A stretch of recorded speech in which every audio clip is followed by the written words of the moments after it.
Good evening. Welcome to the City of South Haven Planning Commission Thursday, October 3rd, 2019 meeting. I call it to order. Marcia, if you would, please, the roll. Velma Cunningham. Here. Sam Dustin. Clark Gruber. Here. Larry Heinig. Here. Michael Neese. Here. Rosalie Placati. Here. Todd Heinrich. Here. Janice Varney. Here. Tim Stegman. Here. And just a reminder to commissioners to make sure you use your mics. We're doing a video practice downstairs for your foundation. Yeah, probably want to close the door there for the outside comment. All right, next up, I'll entertain a motion to approve the agenda items 1 through 14 unless there's any additions. I'll make a motion to approve the agenda. Second. It's been moved and supported to approve the agenda. Any other discussion? Seeing none, all in favor, please say aye. Aye. All opposed, motion carries.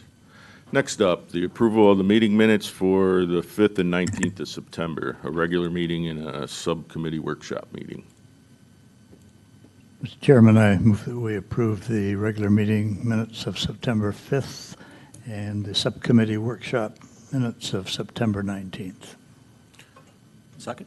It's been moved and supported. Any other discussion? Seeing none, all in favor, please say aye.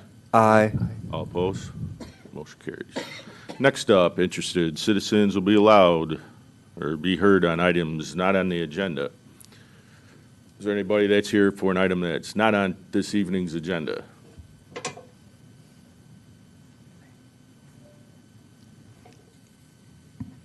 And just as an early reminder, anybody that comes up to speak tonight, please state your name and address, and you'll have 5 minutes to talk.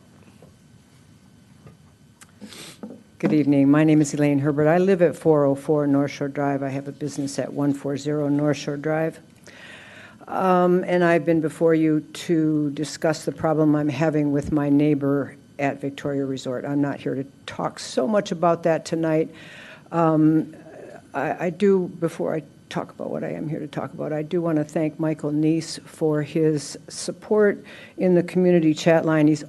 Michael, you're always supporting the locals to come in and be at these meetings and speak at these meetings. And for all of us who are somewhat terrified of doing so, I thank you for that support, because it is difficult to do this, and it always has been, and I trust it always will be. So thank you for that. I'm making an assumption that planning and the city is still interested in protecting neighborhoods for people who want to live in them. And as such, and in this effort to protect my own home from the problem that I'm having behind me with this 3-acre bed and breakfast, old bed and breakfast that used to be a quiet little bed and breakfast that now isn't so much. And I'm assuming, I don't know, but I'm assuming that after several years of asking the city to enforce on what's going on there, that is happening, because they say it is, but I'm assuming that it is. So, in the meantime, my home is surrounded on all sides by non-conforming use, and my terror level is going up. And my home is also for sale, and I talk to a lot of realtors about this.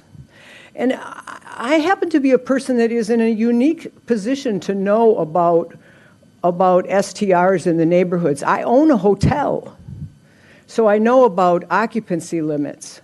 I know that if I have an enforced occupancy, which I do, both by legal limit and because I enforce it because I live there and enforce an occupancy limit of 32 people, both in my online policies and in their confirmation letters, and because I'm there, and they're fined and they're thrown out if they invite somebody in.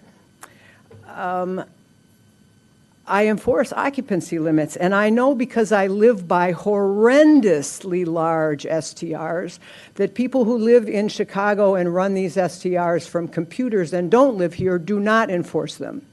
And I have 2 STRs within spitting distance of my business who have occupancies of 32 people, who can have upwards over 100 people in these places on any given day, because they have bachelorette parties and frat parties and weddings that are day trippers. people who don't stay the night, but they come in from Kalamazoo, or they come in from Holland, or they come in from Grand Rapids, and they don't stay.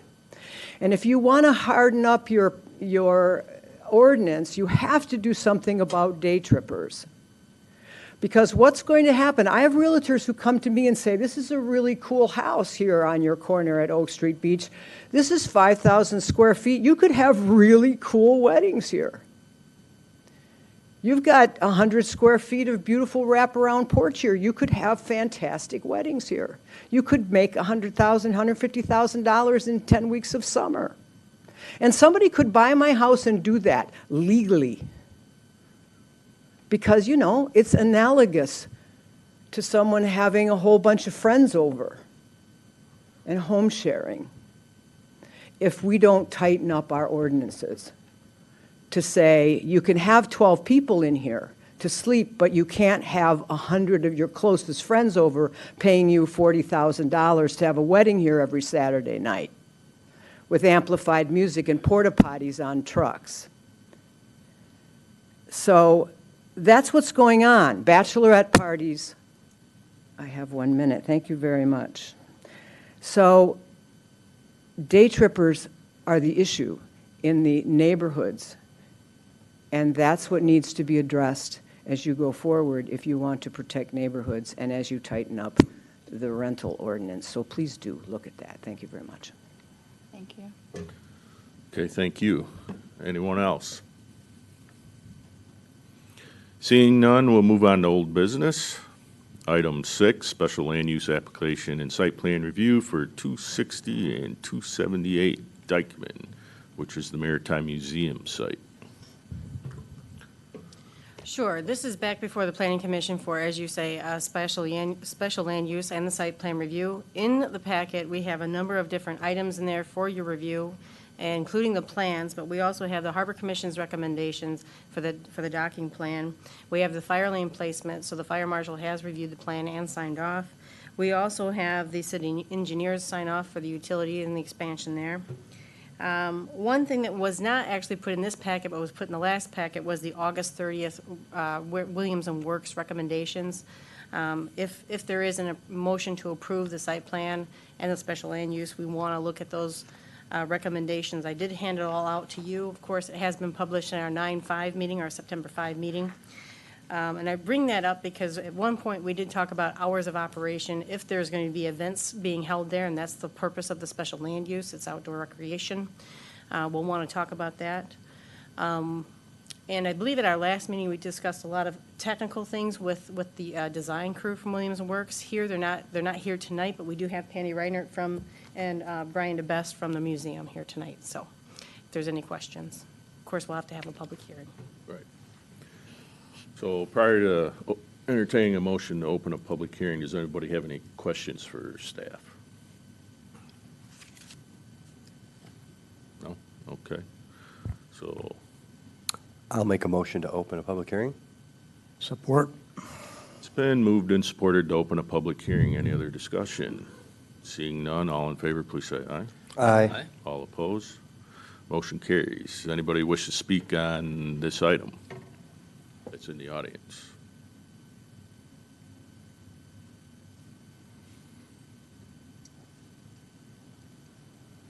Pete Berger, 225 Dykeman. The only thing I wanted to bring up, what the original plan, and I guess it's been modified, my main concern was the two docks that were coming out, the length of them, and I assume they have been shortened up and also moved further to the west, correct? Yeah. Yes, and actually I'll have our AV guy throw that up on the screen for everybody to view. Sorry. And I don't know what page it is, because that's not what I'm looking at right now. That's the old one. No, that's the new one.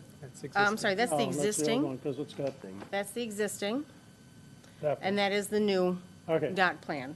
All right, yeah, okay, I also work as a bridge tender, and by the way the original docks were, moving the boats around there, you know, it looks great on paper, but if there's any kind of wind or current or whatever, you need the room in there to maneuver boats.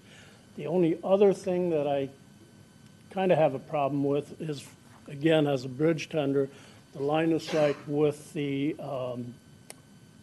building there on the end, you're moving that further east, which is going to also restrict downriver view of boats coming up, which will, we might not be able to see boats coming, which could create a problem. That's all I have to say. Okay, this is one item we have received a lot of comment on, and The docks? Harbor Commission, yeah, and that's why these were shortened, Yeah, I'm definitely. glad to see that. But like I say, the only other thing would be the observation building, because you are moving it further to the east compared to where it was, which I'm trying to envision it sitting up there. And right now, I can see all the way down to the yacht club. And with that building there, I'm going to assume I might only be able to see like the end of the idler. So we won't be able to see some of the boats coming up there, which could cause a problem with boat traffic. So, Okay, thank you. Anybody else?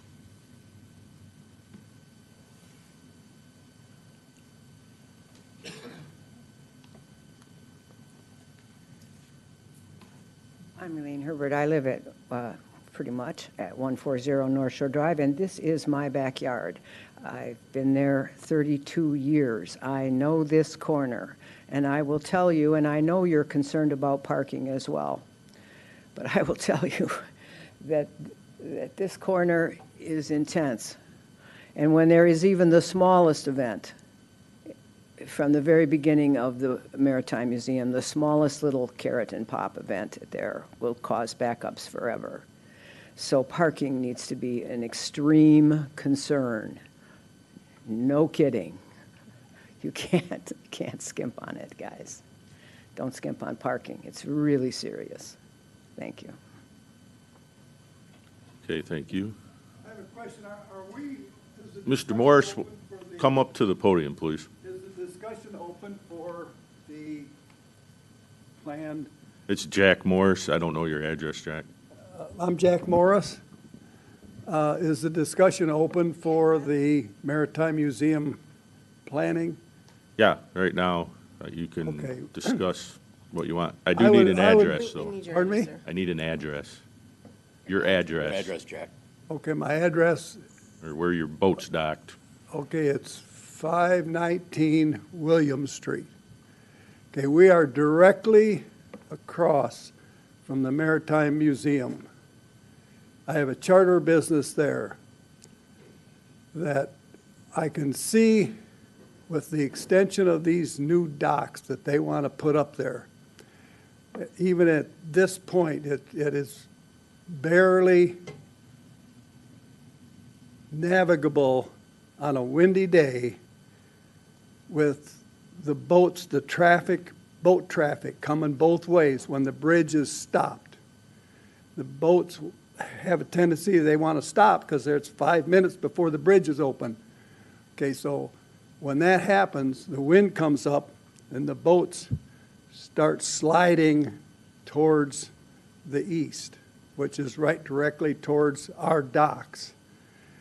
And it's, when they, with these new docks that they're wanting to put up, that's going to narrow that whole corridor down so much that there's not going to be any room for a boat to navigate.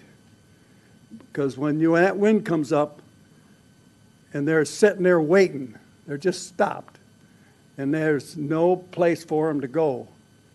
And with those new docks, the whole plan of the Maritime Museum is wonderful. I love it. But the docks that they're trying to build out there, clear out halfway across the river, are going to be a disaster for the average boater, for any boater. Right now, when I back out of my slip, if the bridge is open or closed, I have to put a person up on my point bow to watch for traffic, like a stoplight, you know. And it works right now, it's working. But if you narrow that river down 50%, there's going to be people running into the docks, or the wind's going to come up. They're not going to be able to. Boats are different than cars. You don't just turn them. When the wind catches you and you try to put it in gear, your ass end of the boat's gonna go whew, and it ends up being in somebody's boat or in the dock. Todd, you know this is more than anybody that I know of how to navigate a boat. And when the wind comes up and you're sitting there and you can't power it out, and that's exactly what's going to happen if they allow the docks to come out any farther than they are right now. Right now, it's very workable. But if they build slips that are out that much farther in the river, it's going to be, you're going to have people running into people, people mad, because they can't, when they get there, they still have to have room. The bridge is closed. So, okay, now we got to go around. Well, when they get up in there and those piers are sticking out halfway through the river, they can't turn to go around because it's kind of a turning basin. It was actually designed as a turning basin, and that's how it's being used right now, because when the bridge goes closed, they sit there and they work around, which is what you're supposed to do. You can't just sit there. And it's just, okay. All right, thank you very much. Kate, could you show where those docks are that he's referring to? Pardon me?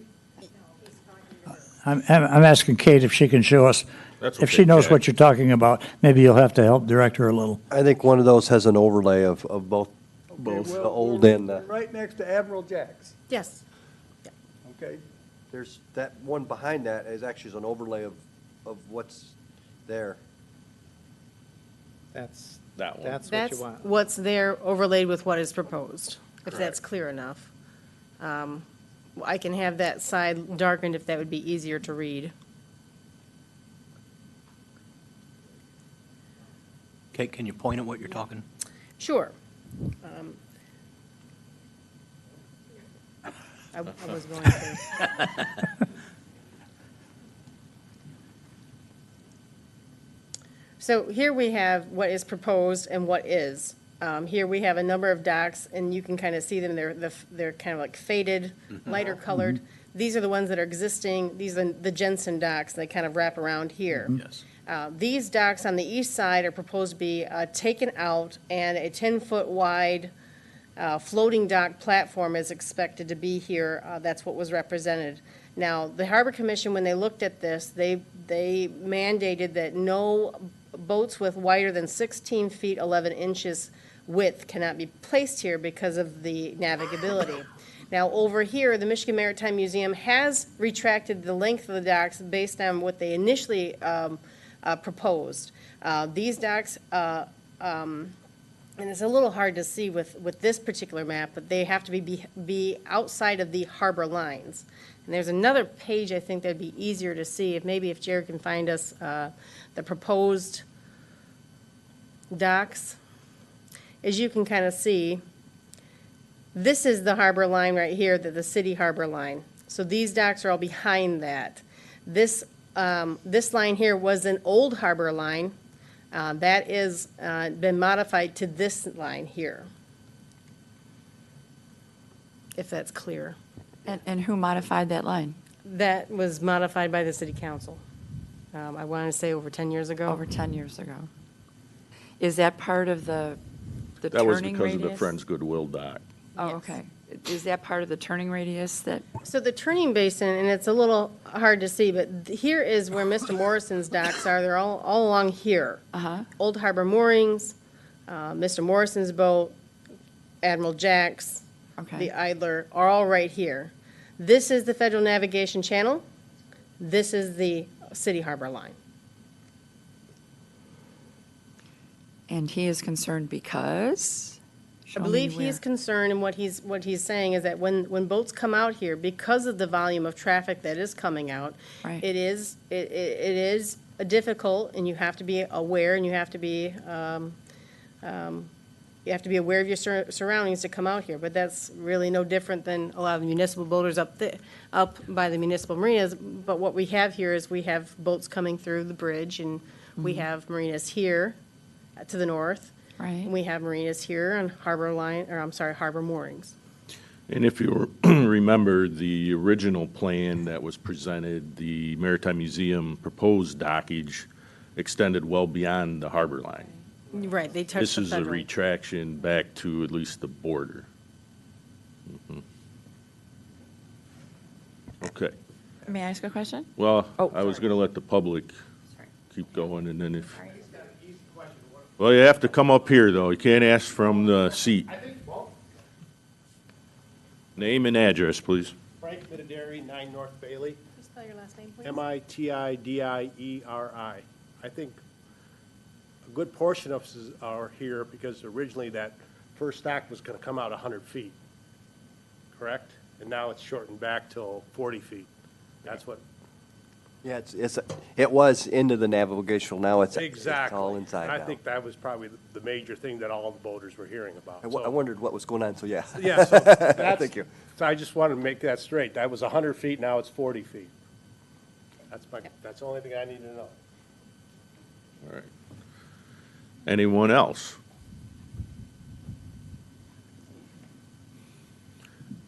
Seeing none, I'll entertain a motion to close the public hearing. Mr. Chairman, I move we close the public hearing. Second. It's been moved and supported to close the public hearing. Any other discussion? Hearing none, all in favor, please say aye. Aye. All opposed? Motion carries. Okay, Rosalie, back to you. Okay, so I'm not a boater. And I can only imagine trying to navigate on a windy day. Once this happens, will the boaters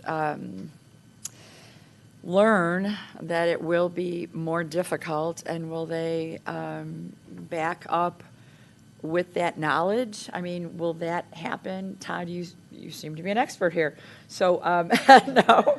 I mean, for the boaters here, anybody, will they get in line with that knowledge that, hey, it's going to be a little bit more tough, so we should hang back, or maybe not rush to the bridge?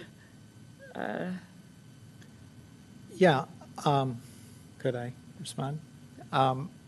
When I first saw this, I was relieved. We have a small boat now, Jack, so my sight line is way down from what it used to be. And when I saw this, my initial reaction was I liked the removal of the perpendicular docks that come off of the bulkhead along where Jensen's is, because it creates a real sight line for small boaters. But every year that I've boated here, not as long as Jack and you, Tim, it just gets crazier and crazier out there. I think that this is, in some ways, an improvement. I think that the museum is within, apparently, their legal rights to come out to the harbor line. That's my opinion. Okay. Okay, thank you. Anybody else? I have a question regarding, if you could point out where the promenade is that was described. I believe you're talking about the promenade that comes off of Black River Street, perhaps? Oh, that's where it is. So what it does is this kind of separates the promenade from the city municipal docks here at the marina, the museum marina. So Okay. they would have a separate entrance coming off of Black River Street for their guests to use that is separate from here. We've had some problems with both of our usage, some of our boaters going onto the museum campus not being members, and then some of the guests of the museum coming on to the municipal docks, which is not a bad thing, but then they get on boats thinking that they're exhibits. So this separates the two uses, and it also, I believe, wraps around here. And my understanding is that there will be a walkway along the shoreline plus the 10-foot floating dock along here where they would have display boats on the east side. If that's incorrect, Patty or Brian, just let me know and come on up. And where are the 40 parking spaces? There is parking here in this city municipal lot, as well as there's some parking right here. So the municipal lot is counted as the 40 spaces? And they Yes. can be used by the public in general? That's correct. Okay. And I believe that we put this in there, and Nick, correct me if I'm wrong, this is the municipal marina, I'm sorry, the Maritime Museum is considered a waterfront business because of the nature of the boats and it being tied with maritime. And because it is downriver of the bridge, parking is not necessarily required. for the use of that, correct? So what the parking agreement is then for is for the event space. So when they're doing weddings, whatnot, that's why we were looking for a parking agreement that would be completed sometime before they have any Right. events, so that we can make sure that, as the comments have been, we've received, that we are not adding to an already congested area. I understand that part. And one other question, where's the outdoor event space? It's going to be, I believe, in one of these two areas. It's going to be in this area here where there's a field. Okay. Or a lawn, I believe, and they could have a tent here. And it's not very clear. I'm sorry, my vision's not very sharp right now, but I think it's also here in this area 4 and 3. All right. Is that correct? Yep, the outdoor. Of course, they'll have these separate buildings, and they'll have buildings here, but these are the outdoor recreation spaces that we're talking about, Okay. 3 and 4. Thank you, thank you. Yeah. Are we moving on to some of the other things now Yeah, besides? whatever. Okay. Yeah. go I know I brought this up last time, and it really wasn't appropriate the last time we met, but certainly the parking, as long as we make that really, really clear, because I know that there's, I don't want to say not mistrust necessarily, but a lot of concern that before there's any event, that is in cement, that it has to be approved in the shuttle and the space. And I know it was premature. You can't go into an agreement yet. It's not even built yet. So we can't necessarily, Patty and her team can't really do that yet, but that's going to be taken care of. But I do want to address the time and what the staff is suggesting with the closing activities, and what you recommend with a 10 o'clock end for alcohol service and an 11 o'clock end for an events. I don't necessarily agree with that. I don't know how the rest of y'all think about that. I was thinking more of an 11 o'clock end with alcohol and a 12 o'clock end, especially for a wedding. A 10 o'clock end is pretty early. Not that, I'm a big proponent of, the Jägermeister shots, but when you have a big event like a wedding, it's pretty early for a 10 o'clock stop. And I would suggest an 11 o'clock stop. Anybody else feel that way besides me?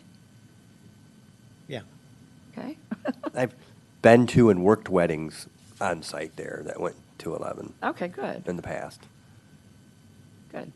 I mean, the staff, it suggests here with a 10 o'clock, so I just want to say no to that. I mean, if we could look at an 11 o'clock and a 12 o'clock. We have the noise ordinance. That's the one thing we have to Yeah. make sure we abide by. That's not outdoor. I mean, the outdoor events, yes, but they also have an indoor space. Yeah, depending on where the space is. and the Right, of events. course, if it's an outdoor, we've got that good old ordinance. But if it's an indoor, An indoor, I think 11 is much more appropriate. yeah. And then really, once you stop the alcohol, people tend to leave, or at least fill up and then sit down and leave. So, let me ask staff on this one, the way this is ordered in the agenda, under the recommendation, I'm just curious whether we should be conducting this final site plan review first, prior to a special land use, or why it's ordered the way it is. Don't forget to turn your mic, Nick. Let me check how it's worded first, but you could do this as a single motion to approve both. Let me see. Page 16.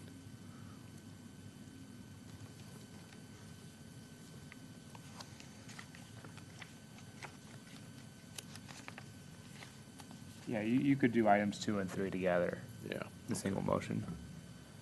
And in doing that, you should reference the conditions in this memo and, fill in the blanks as you think appropriate on the hours of operation. Right. And just a quick question for staff's perspective. If we are going to have outdoor recreation be allowed to go till midnight, I guess I'm not sure what was going on. I just want to make sure that that doesn't exempt them from the ordinance because of this special land use. I don't want to create special exemptions from the ordinance.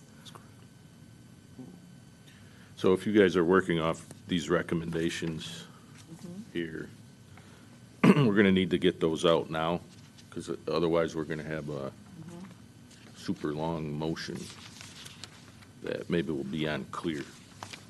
So if there are some items in here you specifically wanna hit that will be a revision, you'll need to do that. So while you're thinking about that, my question, I know the city over the years has done what it could for the museum. And, you know, we have the parking lot there with a few handicap spaces. And that's probably sufficient for the museum as it operates now. However, when you start talking about an event center, does that change ADA requirements for amount of spaces? I believe ADA requirements are based on a percentage of the spaces actually provided, so I don't think that would change that calculation.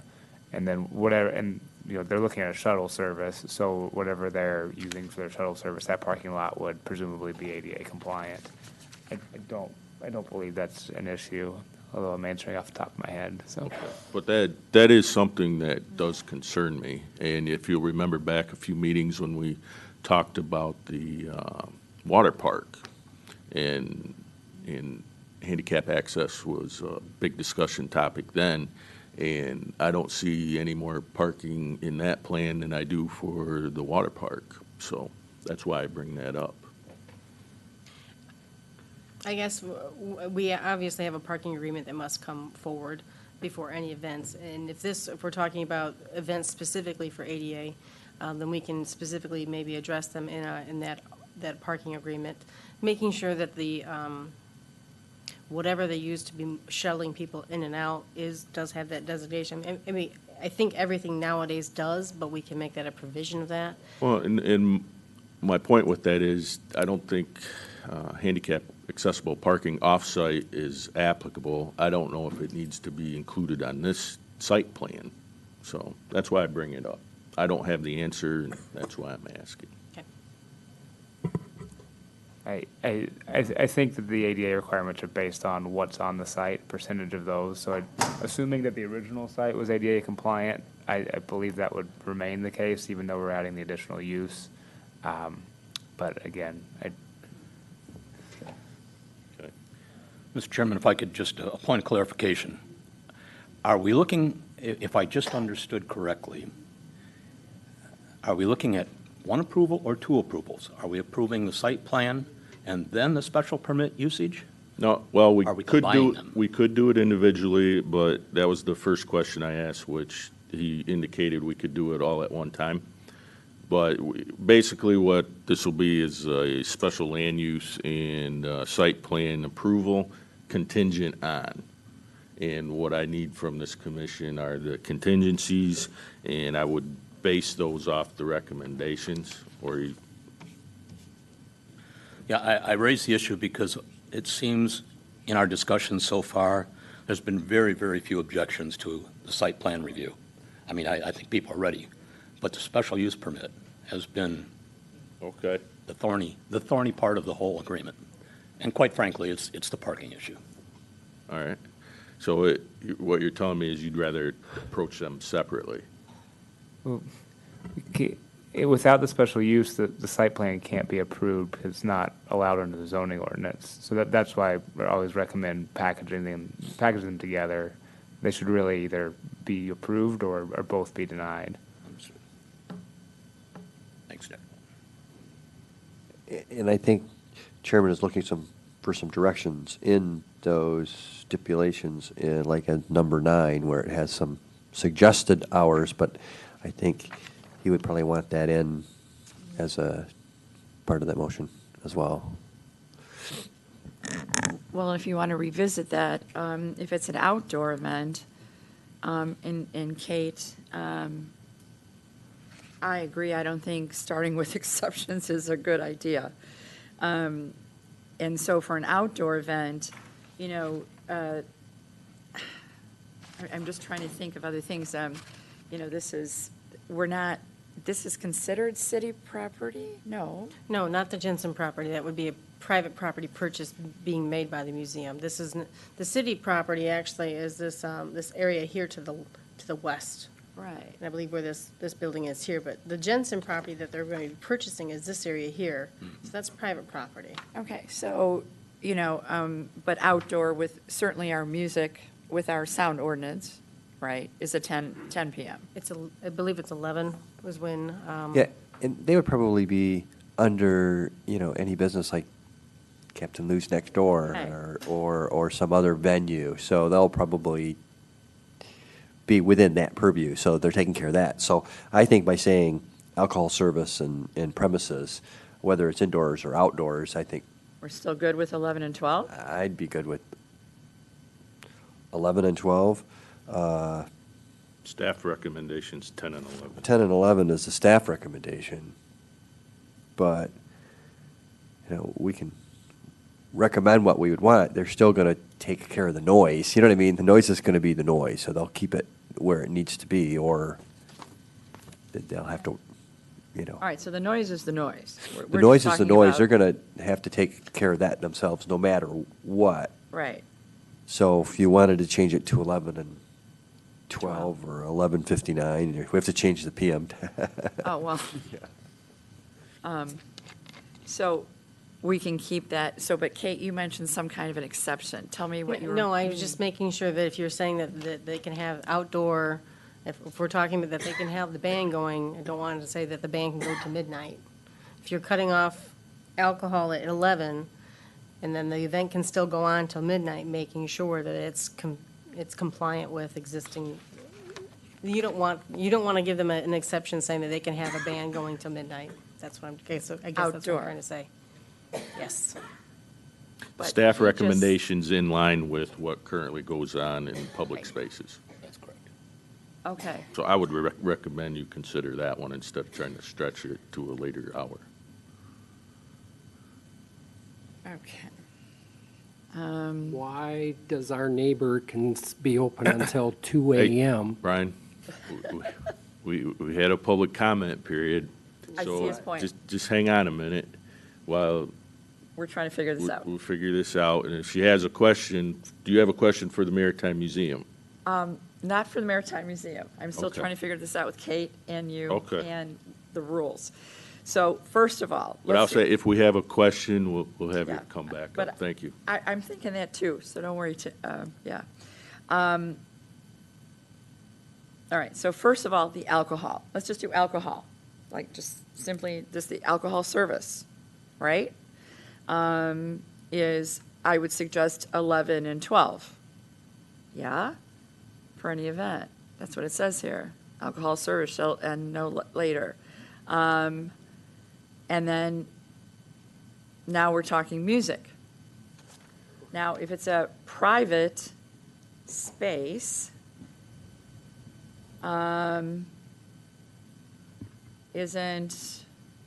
it's 11, like if I'm having a party at my house, 11 PM is the cutoff, right? Right? Right before somebody calls the police. So why are we talking about 10 PM? Just roll it back. Why are we, Clark, why are you saying we should have it at 10? I'm not understanding. Hey, You can have a live band until 2 as long as that music doesn't spill over Okay, into the next property.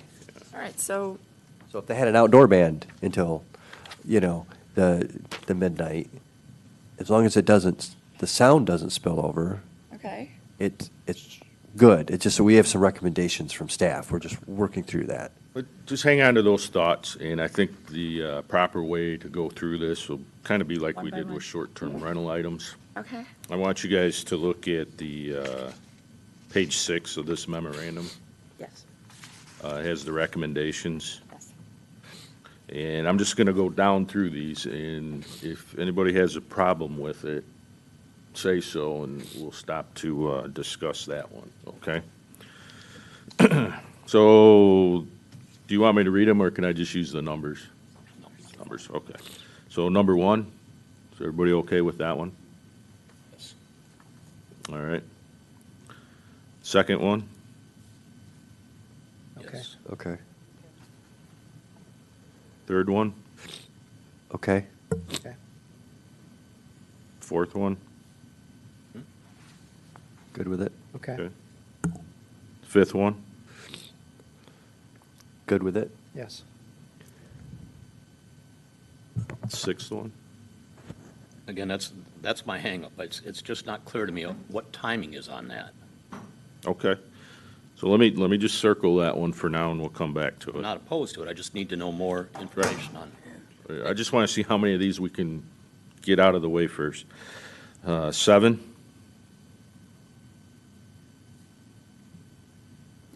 I think that's tied in with 6. It is, I think it's- mhm.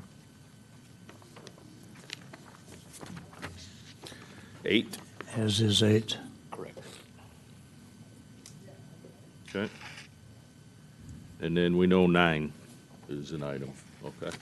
So let's go back to 6. It says, prior to hosting any event at the event spaces on the site, the applicant shall submit a detailed written plan regarding off-site parking and shuttling to the Planning Commission for review and approval. The Planning Commission shall approve the proposed plan upon determining the following 3 items. And applicant has a valid written agreement with the owner of an off-site parking location. The proposed off-site parking location has a sufficient number of parking spaces for event guests.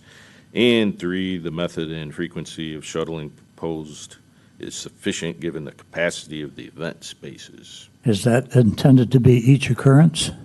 No, so we explained this a little bit at the last meeting. That's intended to be a parking plan that would apply for all events. If they want to differentiate between event sizes, I suppose they could do that in their written plan, but at least as far as I know, I think they're going to submit a single plan that says when we have an event, then the shuttling will be this frequent and will be shuttling to this location. So it would be a one-time approval from the Planning Commission until they change their plan to go to a different parking lot or something like that. And there's a procedure for how to change that in the conditions as well. So it's a blanket plan, Correct. okay? Again, my question is sequencing. Okay, The way this is written, they could potentially book a wedding without having this plan approved. correct. If it was a No. small wedding. Because prior to hosting any, I mean, I guess they could Prior to book it, but hosting. they couldn't hold, they Say- couldn't hold it. I mean, I It suppose doesn't they say could prior book to it. contracting, it says prior to hosting. That's true. So, I mean, I'm just looking at trying to avoid a situation that they go ahead and begin to book this center without the plan having been presented. It would We- seem to we me could- the plan would have to be approved before they would be allowed to contract that for any. We could change or we could add booking or hosting. I mean, it's going to be hard to enforce an anti-booking provision, but we can put that in there just so, for their benefit, so they know that they should be doing that as soon as possible. So prior to booking or hosting, Yes, and again, the intention is not to limit their ability to book. The intention is the clarity that says, wait a minute. we need to do this soon. Yeah. How about Right. prior to hosting its first event? Yeah, that might help. Does that help? Well, it says prior to hosting any event, so that would include the first and ongoing. That's what it is, though. If this is a blanket agreement, it is the first event, this has to all be ironed out before. Correct. Yeah, so, But I think what Mike is suggesting is before booking any event. See, I mean, they can book, they just can't have the event. well, it's not this I commission's. guess that's their risk, not ours. Yeah, that's not our, Yeah, it's not our purview to figure out when they book things, but it is to make sure there's an agreement in place. correct. And I'm guessing just with some of the event planning that I've done, that when they're going to have an event planner, that when they're working with a bride or whatever, that is going to be discussed. You know, that's going to be part of a contract. They're not going to plan a wedding for 200 people without talking about parking, without talking about the shuttle, without talking about where their guests are going to be. So, I hear about it happening on TV every week. well, then they're dumb. Well, I agree. So they don't have a very good planner. So I think that's going to have, I see your point, Michael. But there's a difference between, because I'm speaking from experience too, all the fur balls we've done, all the special Yeah. events we've done, those are different because they're like pop-up events. And we're hoping people can find a place to park. Okay. Here we have a standing event center. Yeah. That we have a chance to actually do some planning rather than reacting. Where are people going to park? No, let's figure that out beforehand. Yeah. But we're saying that they can't have an event. Yeah, no, I'm- That's it right there. So do you want to change this, or? No, I'm comfortable now, as long, Okay. my understanding is, they can do what they want, but it's at their risk. Yes, They need to understand, we can still say no. yes. And it might, I just think it would make more sense practically if they had that done beforehand. So we don't have to say no. Can I ask Patty a question? Yes. Patty? She'll need to come up to the podium. Yeah, why don't you come up to the podium?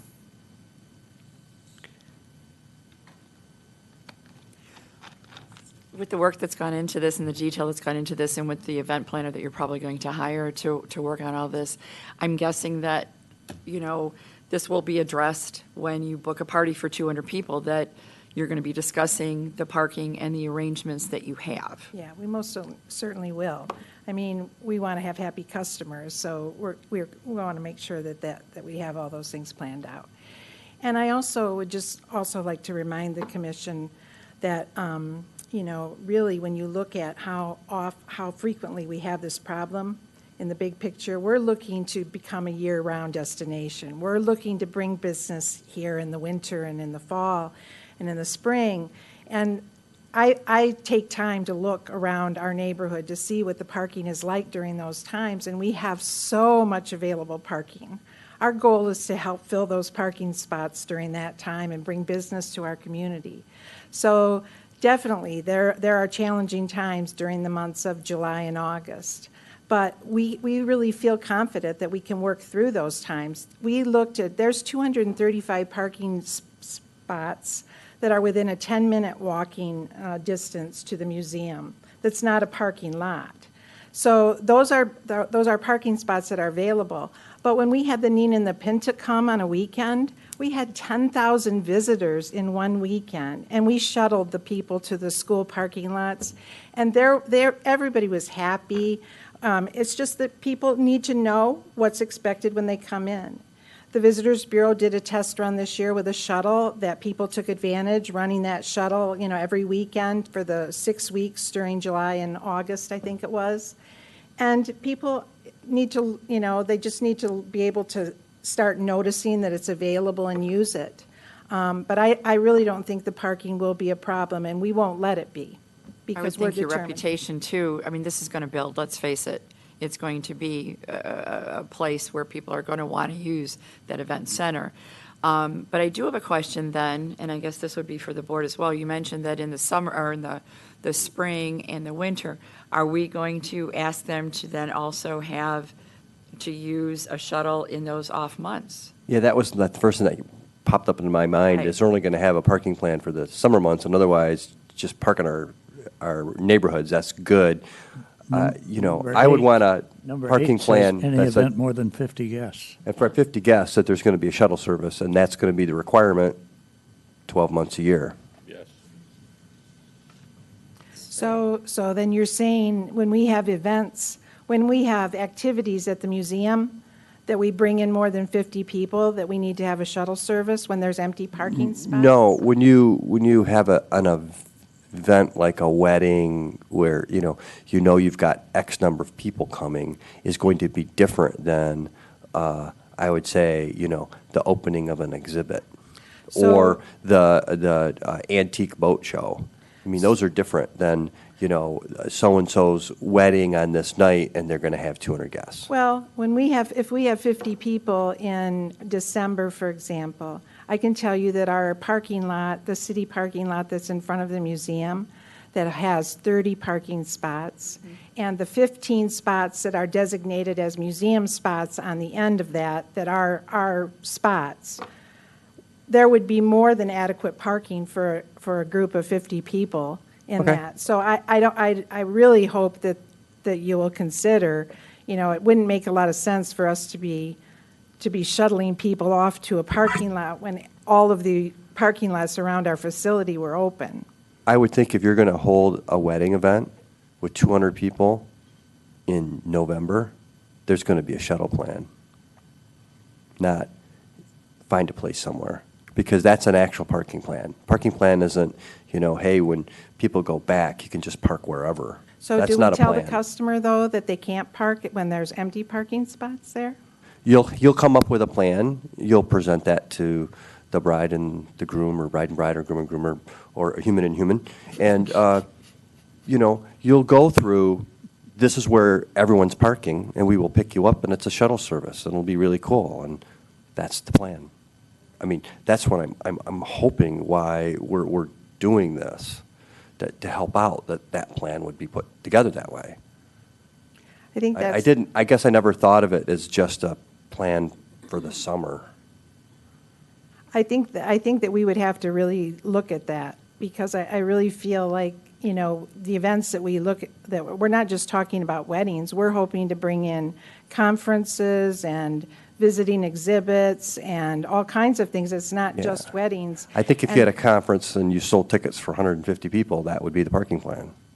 So, I would tend to agree. I think the expectation is that we start off with 100% parking plan, and then later, if we find there's openings where you could be relieved a little bit in December or January, then we would do it. Okay. But I think to start out with, we better go the whole boat. Make the plan. Yeah. I think so too. And also, because the way we're setting this up right now, it doesn't allow for, just 3 months a year. This agreement is for 12 months a year right now. Number two, in those bad months, if I was going to a conference, I wouldn't want to walk 2 or 3 blocks in our weather. So it might not be as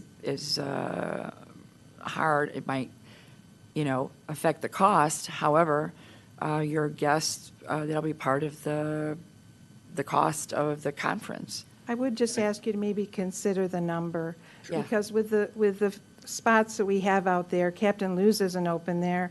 I mean, sometimes, honestly, in the wintertime, I almost feel guilty when the city comes and plows, because it's my employees and me there, pretty much. So we're looking to try to improve that. So, if you take those spots and the 15 that we have down at the end, so I would just maybe ask you to consider maybe raising that 50, because most people, when they do come, they aren't coming one person, in a car either. So just be nice if you'd just consider that. Mr. Chairman? Any other I have questions? a comment. I went over and Patty spent an hour going through the site plan with me. I felt I was behind the curve, and I spent 10 years as an active volunteer at the museum. The museum is and has always been an event center. That's what they do. They invite hundreds and hundreds of people, every day through the summer. During peak times, there's probably 15 or 20 days a year where people have difficulty finding a parking spot if they want to visit the museum. The other 340 days a year, they don't have a problem. So I guess I would caution against sort of over managing this. It's been an event center. They're really good at running events. They run events with where they invite thousands of people, and you rarely see a complaint. We had an event when I was a member where we invited, I think, 12 or 14 tall ships. We had 30,000 people that came to South Haven that weekend, and I remember the police chief coming and say they didn't have one arrest or a thing. If somebody went to the ER with a false heart attack, and that was the only problem they had with all those people. The museum attracts a really good clientele, and I really hope that we encourage that and try not to, make this too high of a hurdle, the parking. Todd, I completely agree. And again, not trying to present any hurdles here, trying to prevent a problem. And it's always better to anticipate and plan than try to fix it later. And I would contend that it's different running a conference center than it is running the Maritime Museum. I go to a lot of professional conferences. I book a lot of professional conferences. I certainly would have a difficulty booking a conference center that did not have designated parking available for my conference attendees. Find a spot, ain't going to work. It's different than going to an exhibit at the Maritime Museum. So it's a different use, it's a different business model, and I think you have to have a different orientation towards parking than just lumping it into what we normally do at the Maritime Center. Well, we have had weddings and Sure. events at the museum, and we host, the garden clubs has their Christmas party there, the chambers had their annual meeting dinner there. So we've had some fairly large events, and we were successful in figuring out a way to make it work. And we certainly want to work with the city on that. We don't want to create a problem. We want to be a leader in the community. We're very proud of what we're doing. The preservation of that property alone, of the Jensen property, whenever I think about it, I get emotional because it's so significant to us that we're able to extend the campus, double the size, and protect that property for generations to come. And this is an $8 million project that we're putting into this community to improve it. And we're almost halfway, and we haven't asked for a tax dollar. We haven't, this is people believing in what we're doing. And when I see Bob and Kathy Jensen, the pride that I feel that the commercial fishing story is going to be continued on for generations, and people are going to be able to enjoy this authentic harbor as it is with this history, it just makes me so proud. And I hope that the commission and the city will feel the same sense of pride because we're partners in this. We've extended, that we have the lease. We've proven to be really good caregivers of that property with the city, and we're investing in this big time. Believe me, I feel like I'm working 2 jobs these days because raising $8 million is a job in its own. But I could not be more proud. And again, the questions that are being raised have nothing to do with whether we see that as a valuable investment in our city. The questions being raised is to recognize maintaining the history of commercial fishing is quite different than hosting a wedding. But we are- One is within the mission of the Maritime Museum. I read your mission. I'm not certain how renting space for a wedding helps fulfill your mission. So it's fine to do that, and it's fine to have that as a source of revenue, but let's just do it as we would require any other event center to do. Let's make sure we avoid the problem by doing it up front, not blocking it. But like you said, you've got all this experience doing it. Fine, put it down on a plan and present it to us. That's all I'm asking. Okay, does anybody else have any questions? Okay, Thank thank you. you. Thank you. All right, so let's get back to item 6. Mike, I'd agree with you that the choice of the word "any" is not necessary because it does imply that each time they had an event, it would come back to the Planning Commission for approval. So I think we should just strike the word "any" and replace it with "first." That's fine. Is that a decent correction? Good with that. Okay. Yeah. All right, so 6 is solved. Like I said, 7 and 8 were part of that, right? 8 had the 50 guest mark. Was there any further discussion on that? Well, if there's 50 parking spaces, I mean, why don't we go to 75? I mean, there are going to be a lot of cars with 2 people in it. So that might make it easier on them, any event over 75. Or the suggestion, I don't know if we could work the seasonal into it, the seasonal considerations? Well, I think Chairman had a great plan in that, put together a plan, see how that goes. And then, like with any plan, hey, after a year of data, this is what we've learned. And, can we come up with a new agreement? That might be helpful. But I'm just thinking, The parking lot right in front of the building currently, as on that plan, I think it's 28 spaces plus 3 or 4 handicap. okay, so there's 28 there, And then there's. So if you have 50 people at an event, and then how many are just here to go to the museum? Because you do have two different things going on. If they had an event going on separate from the museum. Yeah. So But I in would, 20 I would recommend we leave it as is for now. And if we need to look at that, and then, like I said earlier, the December, January, February timeframe, it could be Okay. amended at a future date. Unless you feel real strongly I don't about feel strongly. 75, we can do a straw poll. I didn't feel strongly. I was just Okay. putting that out there, and that's fine. Anybody? No? Okay. All right, Rosalie, let's go to 9, which states at any event held at the museum, alcohol service shall end no later than blank PM, and guests shall leave the premises by no later than blank PM. Museum and catering staff may conduct closing activities past that time. The city staff recommends those blank times to be 10 o'clock in for alcohol and 11 o'clock in for events. Like I said, 11 and 12, I don't Oh. see what the big deal is. Could I ask a question? Yeah, I think Mr. DeBest was going to ask this. There's a place that serves alcohol adjacent to it that serves until 2 in the morning on open decks. And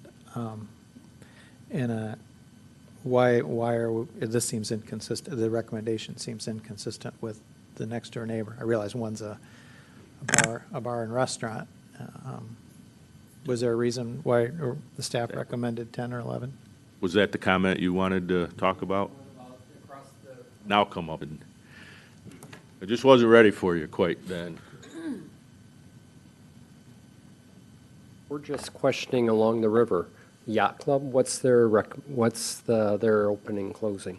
It's not 10 and 11. That's a good question. Admiral Jack's. See, I think Admiral Jack's to me is there a difference in the liquor license between what's granted Admiral Jack's? Admiral Jack's, I believe, is a Class C license. I'm not sure what they're going to be able to get. I'm not sure about that, and I can't really comment on what the yacht club has. I do know that we have had multiple complaints over the summer between Captain Lou's, Admiral Jack's, and this has been an ongoing issue about noise in the harbor, especially after 11 p.m. I guess when I say it's been an issue, I'm telling you that we get numerous complaints. That's why the city staff did put down these times. This is something that we've been going on and on about. We want people to have fun, no doubt, but there's a lot more people living on the waterfront, and these complaints are rolling in that 11:05, why am I still hearing XYZ band going on? Why am I hearing whooping and hollering by a bridal party or whoever? I'm hearing, and we're hearing these complaints. It's coming into the information center. It's coming to City Hall on Monday morning. It's something that we've been dealing with. And because we know this is an issue, city staff are being cognizant of that, and we're proposing to you that rather than adding fuel and adding one more event to add more noise to the harbor, consider that this has been an ongoing issue. This is also an educational institution and not a profit-making bar. And Chairman, also, I think the Liberty Hyde Bailey, the Art Center, and the Maritime Museum all come before the city and work out, some of the event-type stuff that they're allowed to do with alcohol, because it is partially a city property. So that is a little different than a Captain Lou's and the Idler and the Yacht Club. So it is a different type of space as well.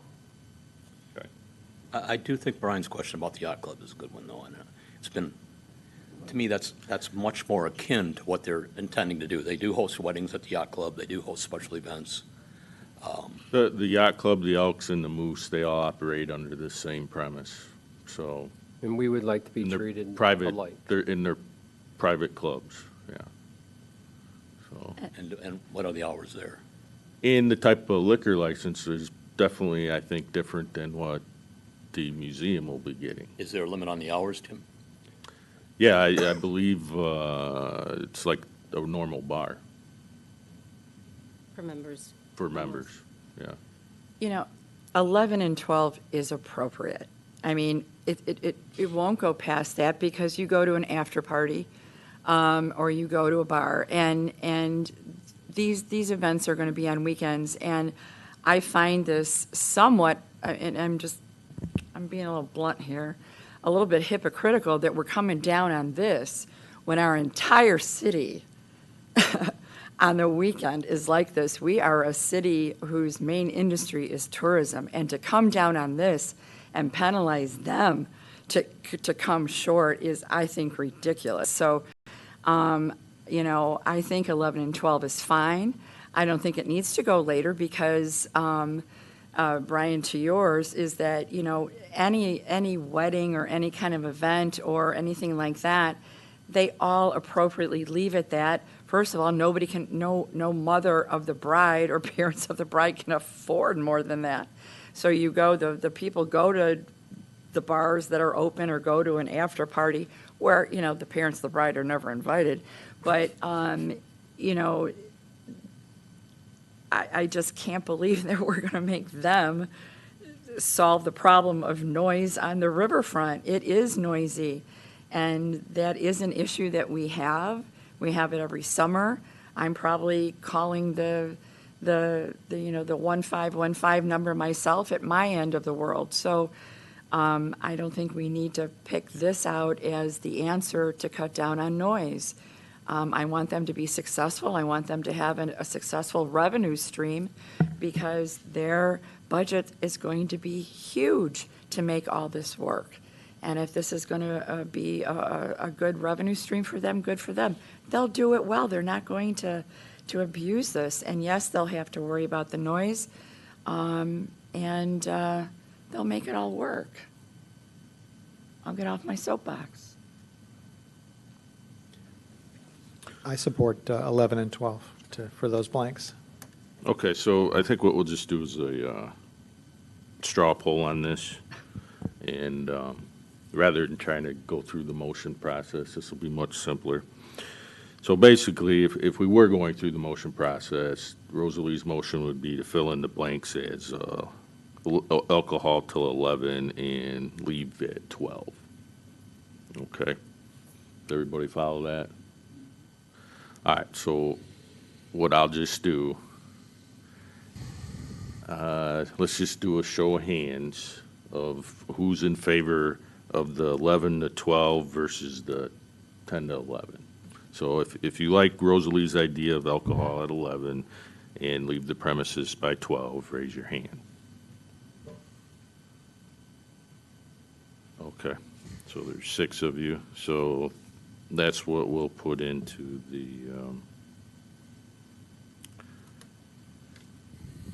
fill in the blanks on item 9. Okay? Yep, we got that. All right. So now, let's move ahead to, unless there's any other discussion on this, it's 10 after 8. Let's get a motion out and with the appropriate language. I think everybody's well aware of how to make that motion and how to word it.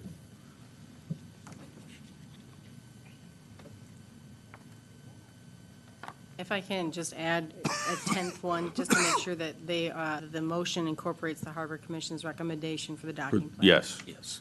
Thank you for the reminder. It has, please include the Harbor Commission recommendation in your motion.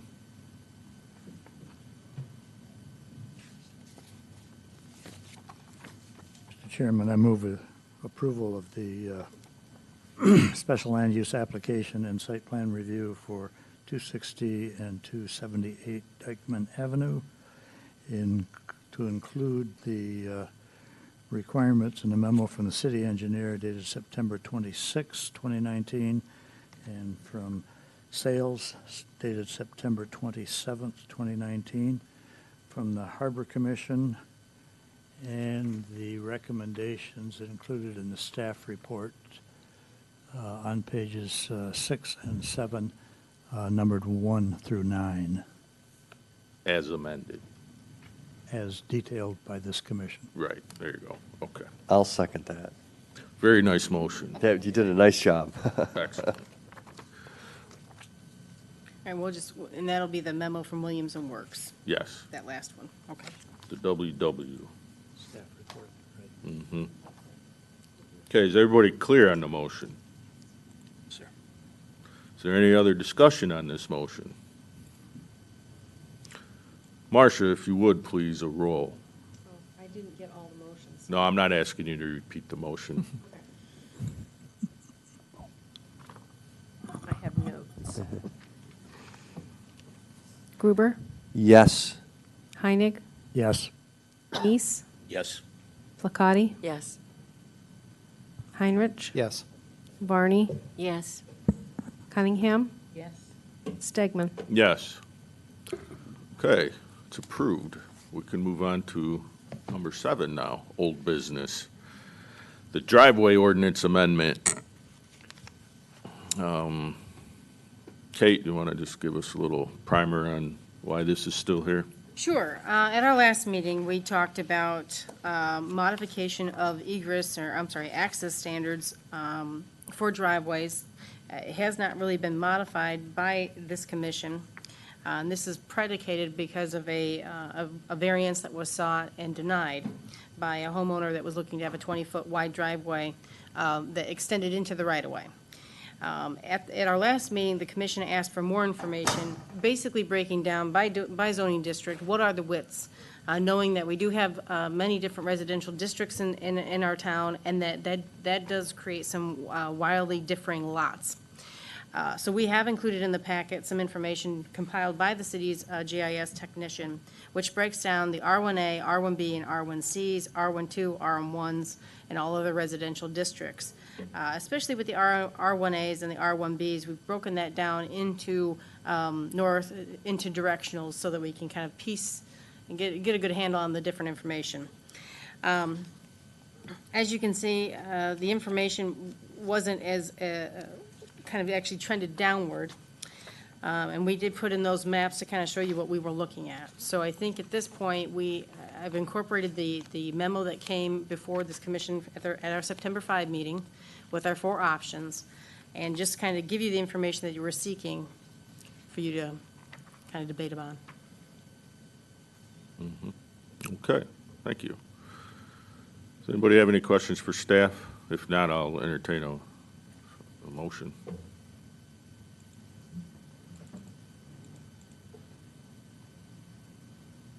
I just appreciate all the work that they did. That's what I was going to say. This is amazing. Thank you. And I'm really sorry I'm non-conforming. But I have to say, it was there before us when we redid our driveway. Yes, I particularly appreciated the work the engineer did looking backwards historically. And I think the point was made, Rosalie, that when people replaced driveways that matched the existing thumbprint, that they were approved. So, I mean, we're not addressing those things, those driveways that were historically there, and we're just putting a new surface in. I think what the issue was when people had gotten an approval for a 16-foot driveway and went ahead and poured a 20-footer. That's the problem. Okay. Unless there's some more comments, we'll entertain a motion for the public hearing. Mr. Chairman, I'm not persuaded by the number of violations or variations to the existing ordinance that we've seen here. I don't think they indicate to me that we've varied from the ordinance enough to persuade me that the ordinance is not enforceable. Also, looking at the surrounding municipalities, when I look at those that are most closely analogous to South Haven, I see a very similar pattern to what we use here. So I would make a motion, Mr. Chairman, that the driveway ordinance amendment, we adopt option number 2 from the Williamson Works staff report and make no change. Oh, we have to do a public hearing first. I thought we had already done the public hearing. I'm just following the agenda here. It says public hearing. Mr. Chairman, I move we open a public hearing. Okay. And I support it. It's been moved and supported to open public hearing. Any other discussion? Seeing none, all in favor, please say aye. Aye. All opposed. Motion carries. Does anybody want to speak about the driveway ordinance? Mr. Chairman, I move we close the public hearing. Second. It's been moved and supported to close the public hearing. Any other discussion? All in favor, please say aye. Aye. All opposed, motion carries. Okay, Larry. Mr. Chairman, I move that item number 8, that we adopt the recommendation number 2 from the Williamson Works staff report and make no change to the existing driveway ordinance. Okay. Your support? I support. It's been moved and supported in the motions to make no change. Any other discussion? Would you like a roll call on this? I think that's up to you, Chairman. No, I'll just call it. All in favor, please say aye. Aye. All opposed? Okay, What do I say if I oppose it? No, No. or nay? Nay, I no. Okay. Nay. Let the record show there was one nay.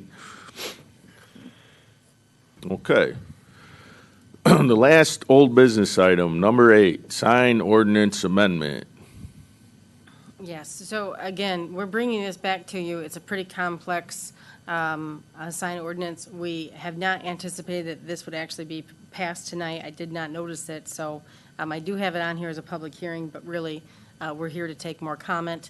We did at our last meeting put to you some information by way of an ordinance, but bringing it back to you, we wanted to give you some examples of the different types of signs we're talking about here, because we are talking about so many different signs and different combination of signs, so we wanted to get that to you, and I think we did a good job of giving you about 30 Yeah. pages of examples. So if I can kind of run through, we've taken these, and some of these may be out of date and in date, but these are examples of signs that are here in town. We have wall signs here in the Central Business District, and a lot of this was prompted for 2 reasons. One, we have to make sure that we have content-neutral signs being adopted by the new ordinance. And 2, we've been hearing a number of people who are in multi-tenant businesses, specifically here in the CBD, but also in the B2 and other places. How do they get signage when already one tenant is there and their allocation has already been assigned? So we're trying to kind of clean things up as well as make things clearer, if that's possible, with the sign ordinance.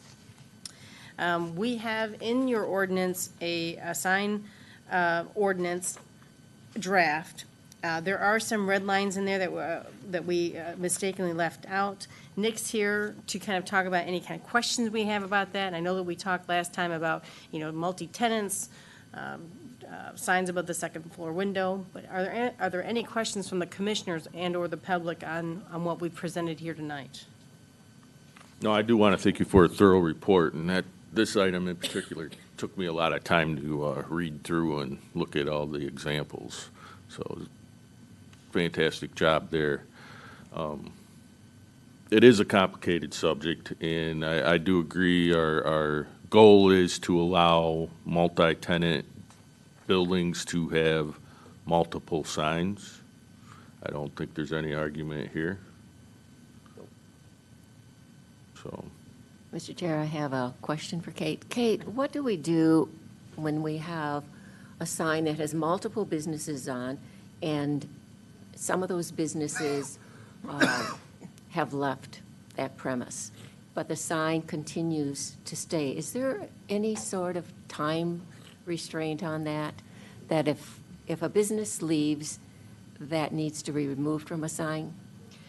I believe so, but maybe Nick can kind of jump in here. I believe so, but we also have limited ability to kind of take that down. We have the ability to regulate on-premise versus off-premise messages, and I think at that point it's no longer an on-premise message, and we could take enforcement action based on that. It's probably, in most cases, just an issue of neglect, and the property owner wouldn't typically object, I wouldn't think. No, but usually that's indicative of a larger problem. Either the business is shut down, and maybe the businesses, and of course, the property is shuttered.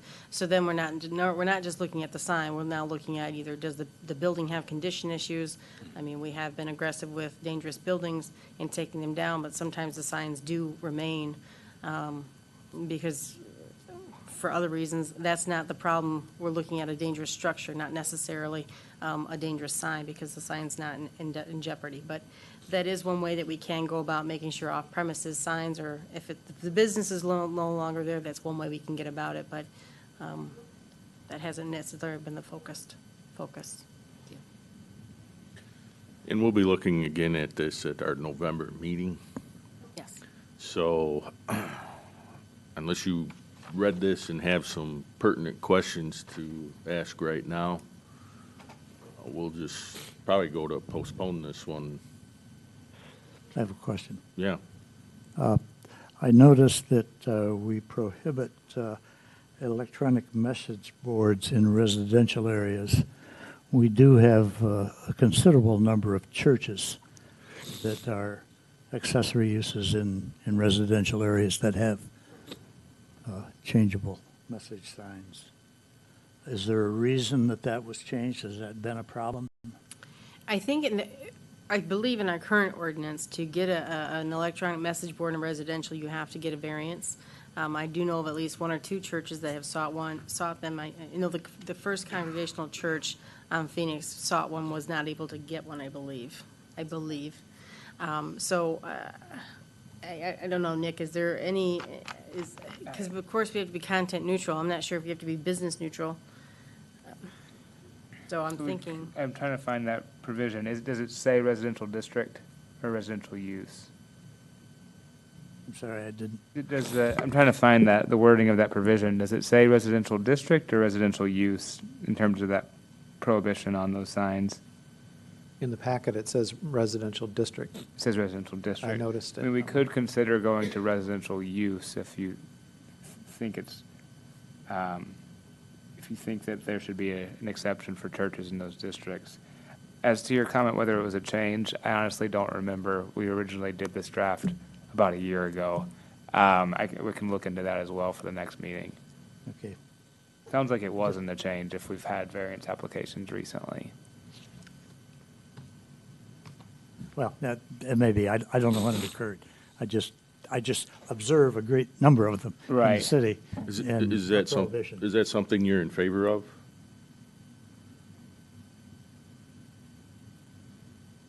I guess I hadn't tried to make a decision on it, but it seems to me that I would be in favor of it. Okay. Comment about that?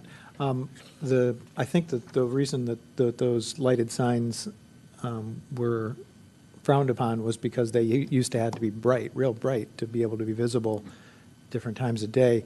Technology is helping where there's a light sensor on it. If it's real bright out, it's brighter. If it's dark out, it dims, and it can be turned off to zero at night. So there is some hope for some of these signs in the future. So And I think there were some limitations on Our limitations. that can be- how often the message could change due to the flashing aspect. Yep. So, okay. Anything else?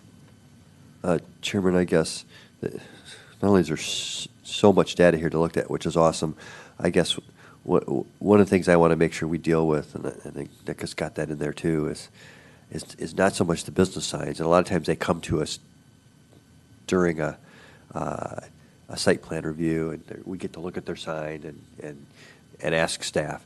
It's the random signs in parkways and public spaces that are everywhere. And, trying to go through the process of getting those removed, but, we can do that pretty quickly at the city level. I would look at it and ask Nick, is there some way we could put into the ordinance to allow anybody to remove any temporary sign in a public parkway?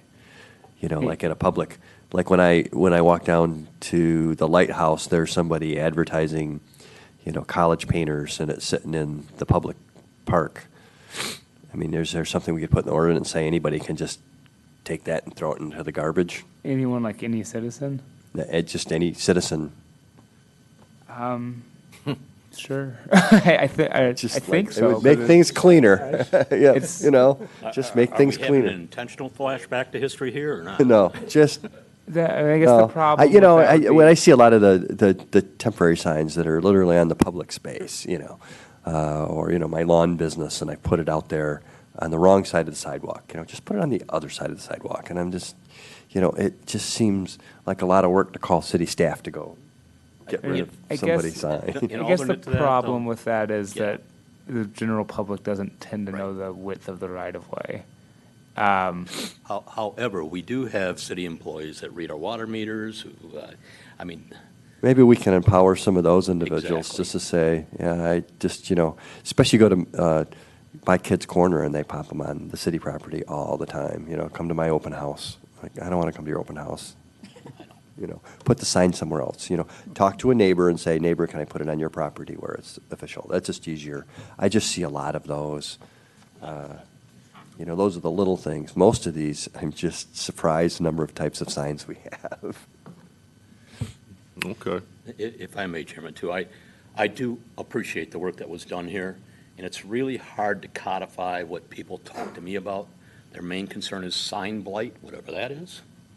And I thought this report did a really nice job of setting some parameters and some ideas around that, because sign blight is one thing to one person and another thing to another, so. Right, and we want to help those Exactly. stores and, we'll be able to help out businesses, especially now with, Center Street having its construction. And I've been to some places recently in the Detroit area, and I got to tell you, we do a great job of allowing ingress and egresses to businesses during construction time compared with some other places. So, okay, that was it. Thank you, Chairman. Okay, this is going to be at our next meeting, so we'll do a public hearing then. So I think, as opposed to just opening up a public hearing right now, I'll just ask the audience if anybody has any comments on the sign ordinance. I don't think anybody that's left in the audience is here for this particular item. No? Okay. So we still do have to do something with this, to make a motion to postpone it to the next meeting. That way it stays on old business. I'll make a motion to postpone the sign ordinance amendment And public hearing. and public hearing to the next meeting. Should a public hearing be noticed in the paper, just for clarification? Is it possible you might take action? Okay. Yeah, we will. We'll, Okay. we'll take that. Support. It's been moved and supported to postpone until the next meeting. Any other discussion? Seeing none, all in favor, please say aye. Aye. All opposed, motion carries. All right, so now we're at 8:30 and finally into new business. Wonderful. Item 9, 341 North Shore Drive, special land use per section 1725.2D, swimming pools. And we're also going to do a public hearing on this one.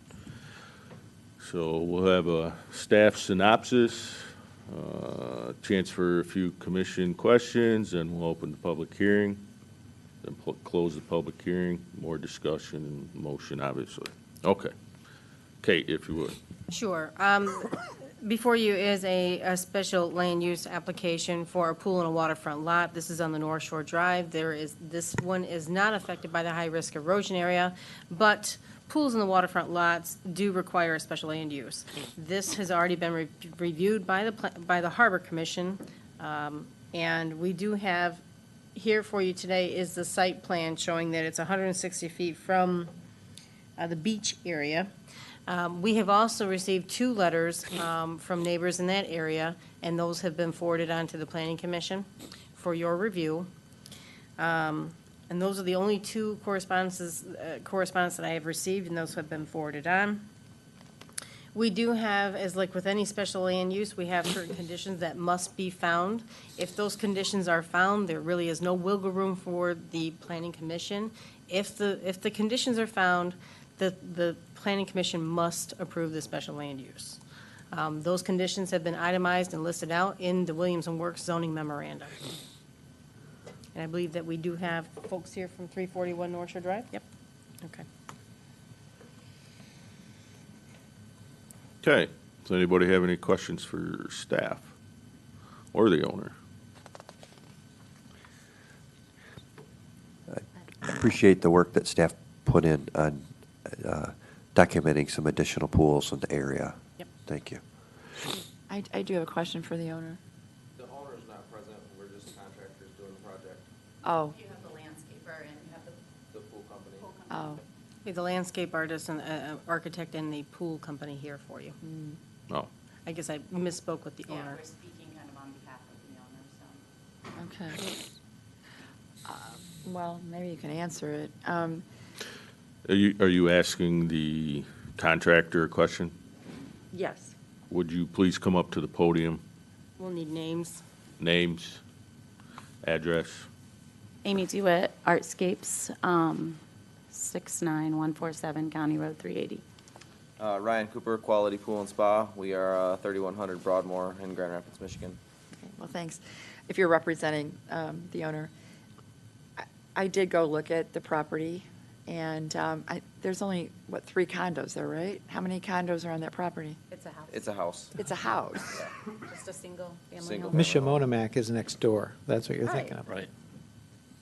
Then, okay, so who's writing the letters to, so it's a house putting in the pool? Just a single house? Oh, okay. I believe the letters are coming from that condo complex down by Oak Street. Right. Got it. Oh, but there's a house in between that condo association, correct? Yes. Correct. Okay. Okay, I misread something, so thank you.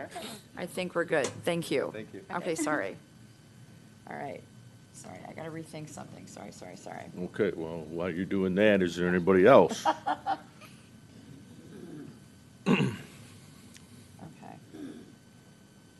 I went down and looked at it. I thought it was Mishamonamak too, and I got down there and found out that it wasn't, but I walked out.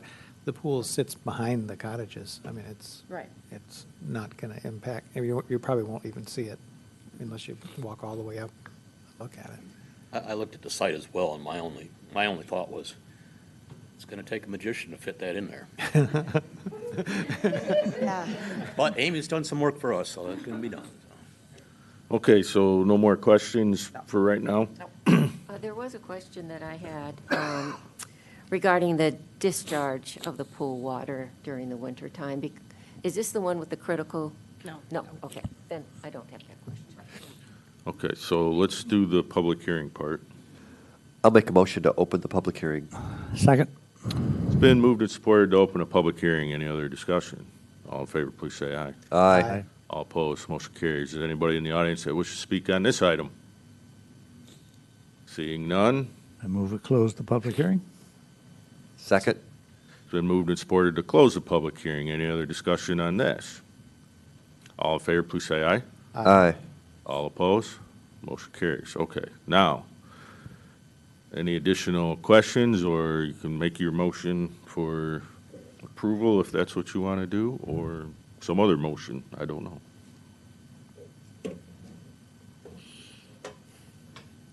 I'll make a motion to approve the site plan and special land use with the stipulations and recommendations 1 through 4 as documented by Williams and Works on page 7 of their letter memo Yes.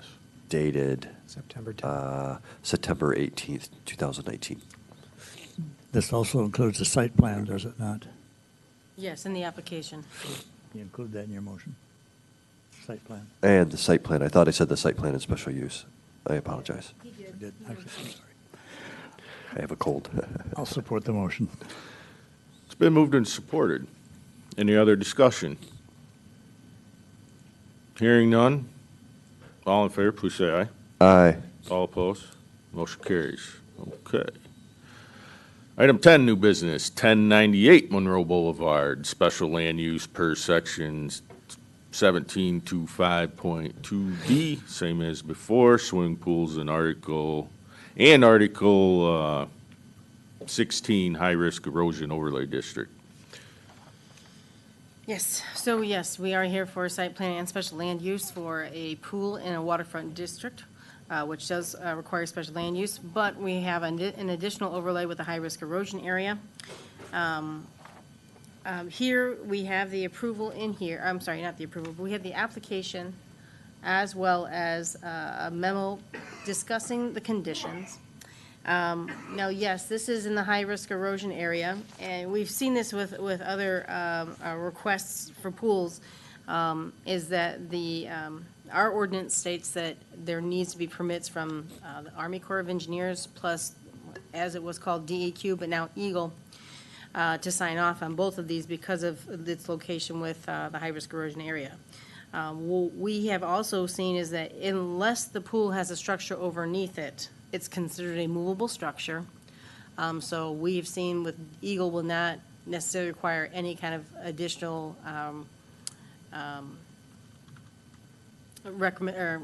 requirements.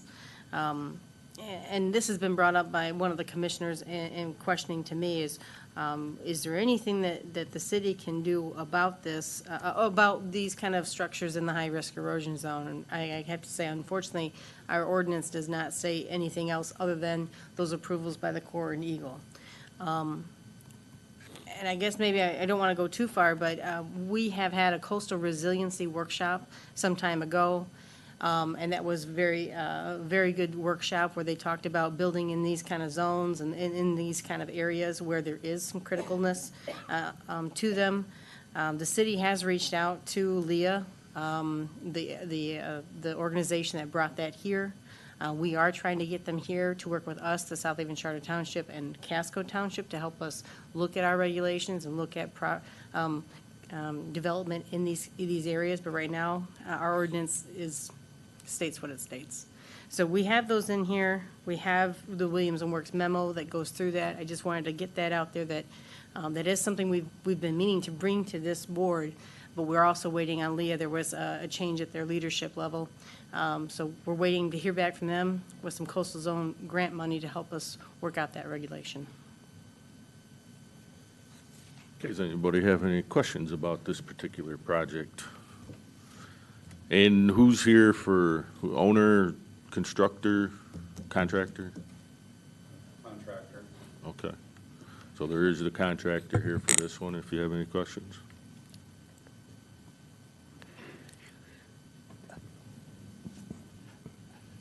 I do have a question.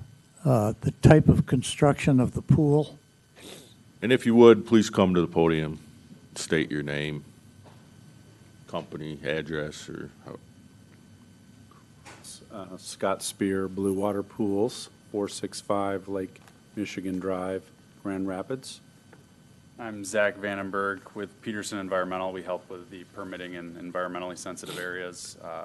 P.O. Box 262, Spring Lake, Michigan. Thank you, gentlemen. could you describe the type of construction of the pool? Yes, sir, we build gunite structure pools, which if you aren't familiar at all with pools, you start with vinyl liners, which are soft walls, soft flooring, vinyl liner is installed. Then you go to fiberglass units, which are one-piece units, and they're installed into the ground. Then you go to a concrete poured wall floor system that's painted. Has a lot of issues with land movement. Concrete, being concrete, can crack. Gunite is a permanent structure.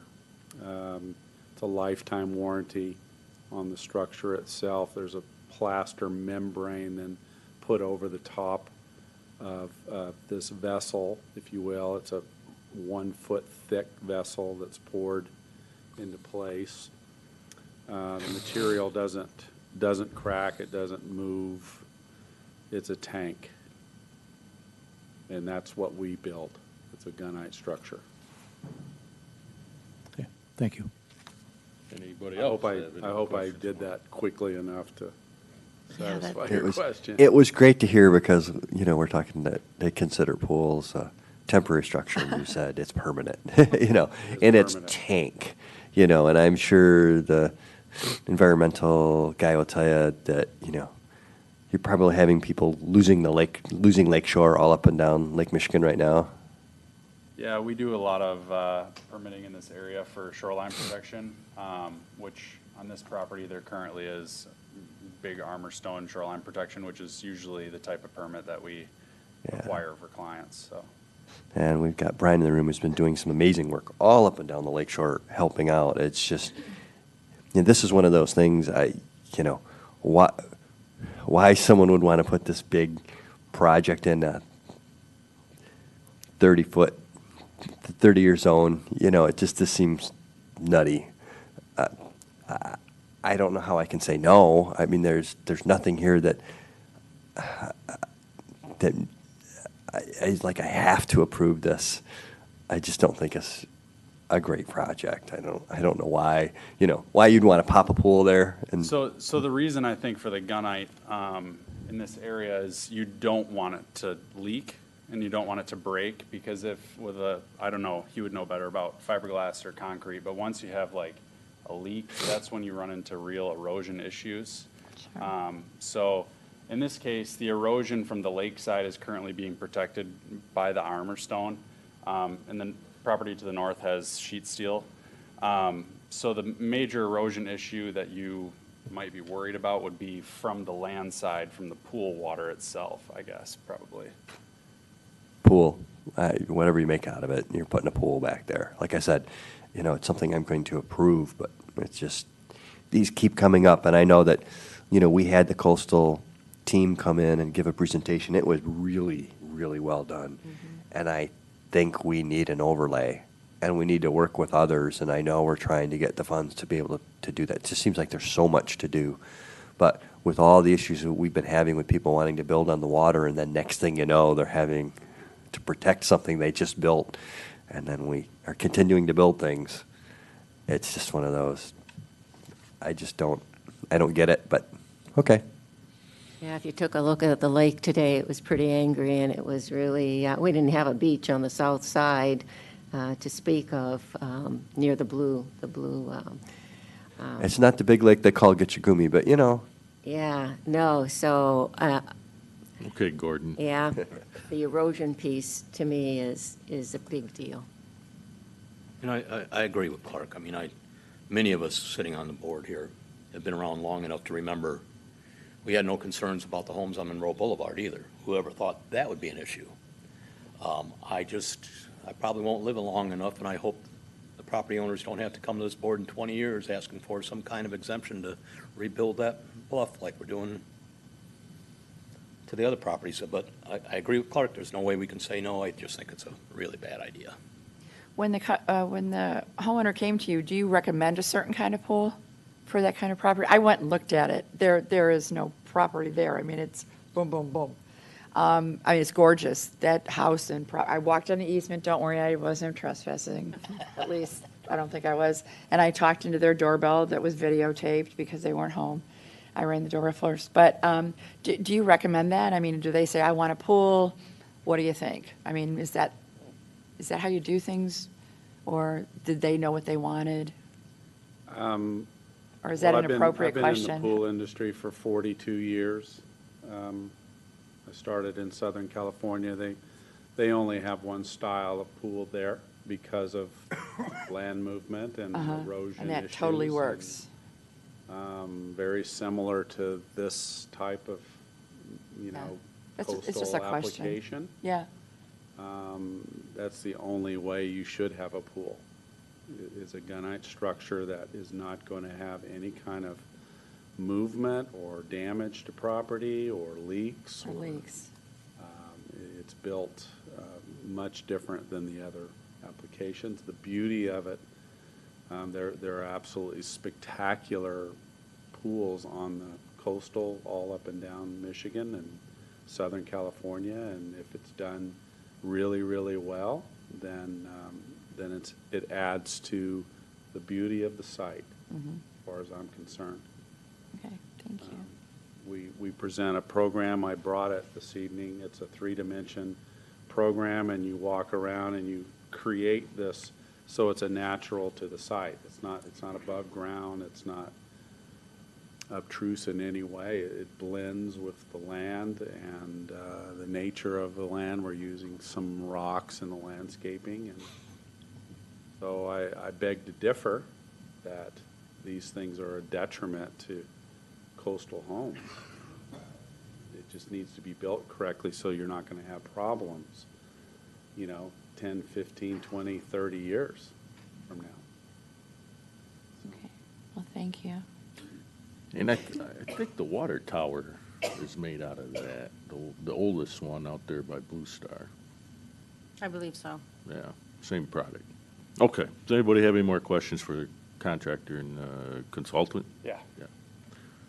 No? Okay, thank you, Thank you. gentlemen.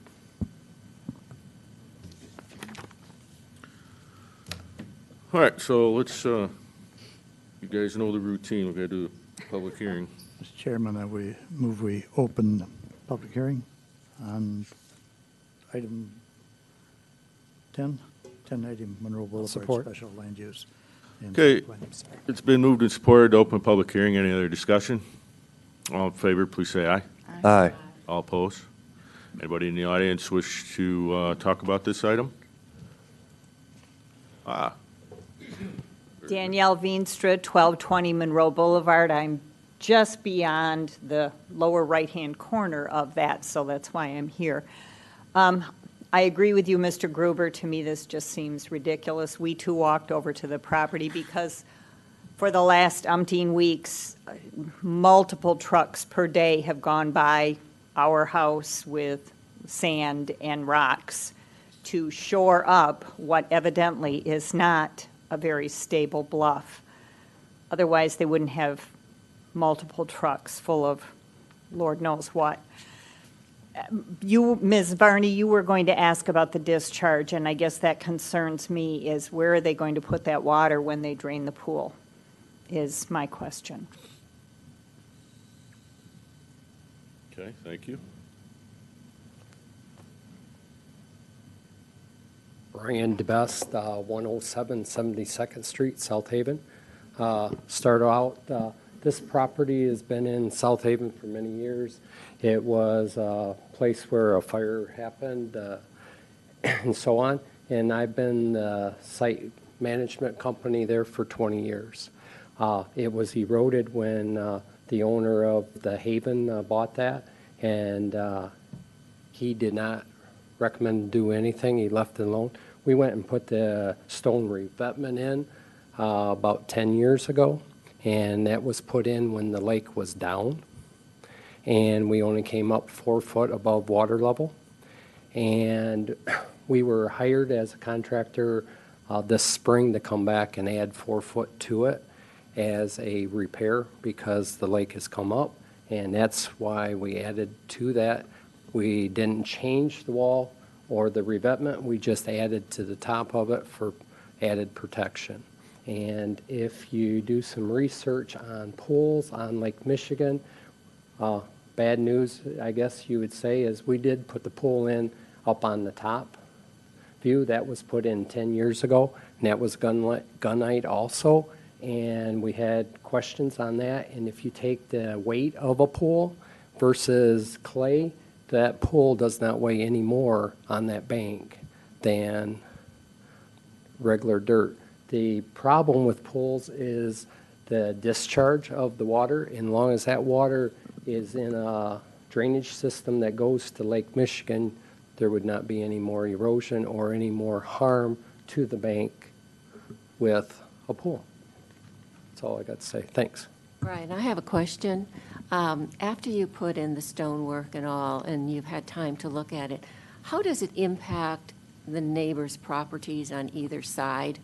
That is why the Eagle and Army Corps of Engineers recommend putting rock in. It's the least aggressive form of revetment or steel wall. Steel wall to the north.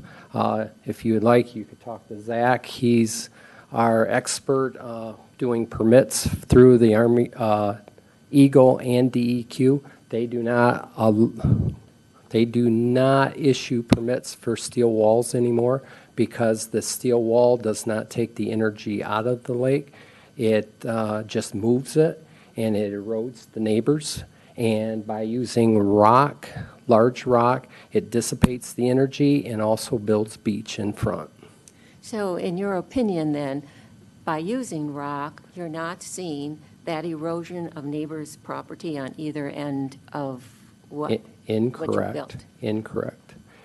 There's always will be erosion on neighbors' property, but the armor stone is the least aggressive to the neighbors. If you don't do anything to your property today in the wind, you're going to lose property. Did I answer? I guess I Yes, did. I'm I just. think what she's asking you is whether by putting that It's not structure in, if it speeds up the neighbors. It does not speed up. It is the less aggressive compared to a steel wall or any other I structure. hear what you're saying, But is it's, in your opinion, it's the least offensive to the neighbor's property as far as. Correct. Yes, but it still produces erosion on either side. the erosion will continue. It will not stop erosion of the neighbors without having something But will there. it contribute to it? Because I keep seeing them, and I keep wondering, what's happening to the neighbor's property on either side? Will it continue to do that kind of, because if it's not splashing there, it's going someplace else. Correct. I sort of see that as a, if I was a neighbor on either side, I would see that as a It's problem. not recommended to be a neighbor on either side. I don't know, Brian. Okay. Anybody else? No? What do you want to do with this item? We should close the public hearing. Oh, yeah. Mr. Chairman, I move we close the public hearing. Second. It's been moved and supported to close the public hearing. Any other discussion? All in favor, please say aye. Aye. All opposed, motion carries. Now what do you want to do? Mr. Chairman, I would like to point out in the Williams and Works staff report, Mm-hmm. on page 8, item number 2, small permanent structures.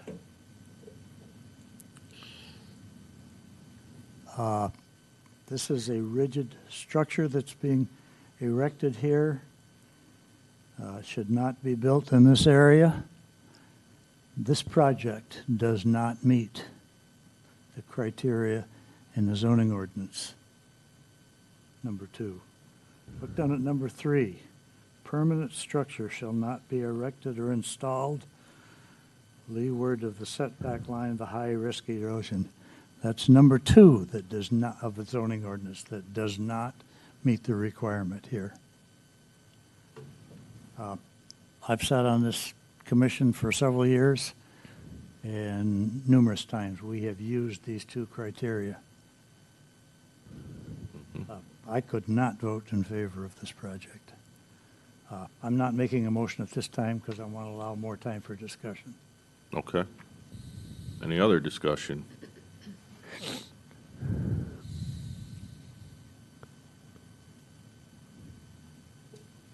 And may I ask a question of Larry? Oh, absolutely. And you coming to that not because it's the pool, but because of the gunite material being utilized and being mentioned that it's a permanent structure? Permanent structure, yes. Okay. Be moved. It's not temporary. Which maybe the fiberglass pools can be. We talked about that, and that's, I think, the thoughts of the state is that considered a temporary structure, some of those, but if this gunite's more of a permanent. This is a sensitive area. I don't think we need to be looking for ways to shoehorn a pool in here. I think we need to be looking at our ordinance and enforcing it. And to kind of talk about, Larry, one of the last pools that we did in the high-risk erosion zone area was a permit for a pool in similar area, waterfront lot, and I believe that they were using a fiberglass pool. And I think that's where the readily movable structures comes in, and I think that's how we distinguished that one. That's correct. That's what I remember. That one was designed to be removable, wasn't That's it? correct. Yeah. Can I ask a question? Larry, the readily movable part, you said you're familiar with this part of the ordinance. Is that so if you believe that it's inevitable that the lake is going to take this bank out, is it so it can be removed quickly and easily so it doesn't fall into the lake? Yes.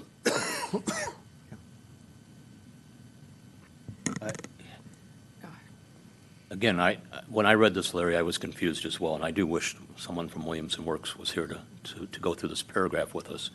But what threw me off was the line in the remarks that says, ordinance regulations, only movable structures can be constructed between the 85-foot line and the 170-foot line measured from the edge of the bluff. If I read the remarks, it seems to say this is non-conforming with our current ordinances and can't be permitted. But then I read this is something the commission should consider when weighing the ordinance and additional requirements that should be considered. It either is or isn't. Well, I guess that's going to be up to you to decide whether you consider it or not. I didn't write the ordinance. No. But you have to interpret it. My interpretation is that it does not meet the ordinance. And Yes. But I guess my question to you, Larry, is okay, so movable versus non-movable because this has cement and it's like a tank and it's so heavy. So is your concern that if it's going to fall into the water at some point, that the owner can remove it to save the pool, or is your concern that the pool and the weight is harming the bluff? What is your concern? Well, Brian has correctly pointed out that the pool itself weighs less than the existing soil that's out there. And he's So you're correct. not concerned about the bluff? Well, I'm concerned about the bluff, yes, But you're because not there's a concerned- structure being put on it. But the criteria that's in our ordinance is the facility that's being put there removable or not? And it is not.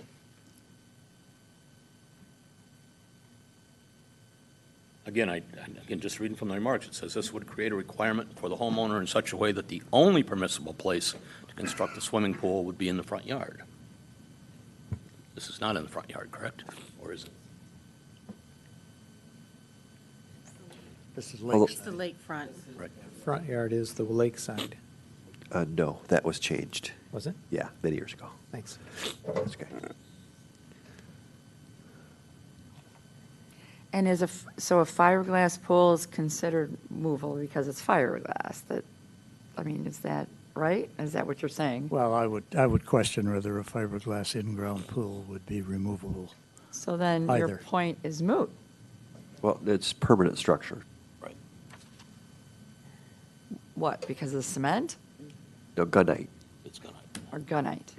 The gunite, in my interpretation, makes it completely unremovable.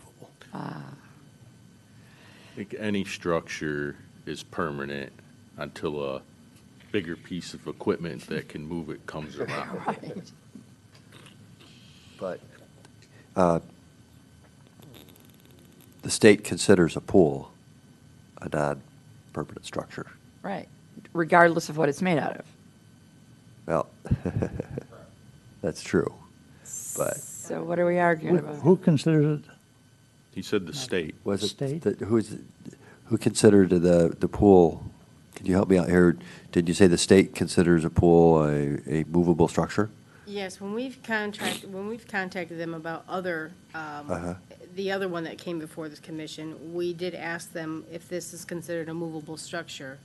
And now, we did not talk about fiberglass versus gunite, but they do put in their list of recommendations that if there is not a roof or some kind of structure built around the pool, they consider it as an easily movable, according to the state. Eagle. So Depends on the what's- type of equipment you have. So what's the difference? I don't think you need to worry about it. No. Type of material. So, okay, Larry, If it looks like a duck and it quacks like a duck, it's a duck. That's your decision, I guess. Okay. so unless there's further discussion, there's two options for a motion. One is somebody will need to make a motion to approve. And if that doesn't happen, you need to do a motion that denies it. So it's in Mr. Chairman? your hands. Mr. Chairman, Yes.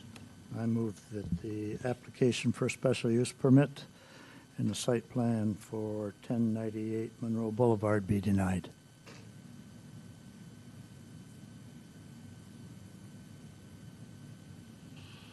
I haven't heard any support for that. I support that. Okay, it has been moved and supported. Is there any other discussion? Seeing none, Marcia, would you please call the roll?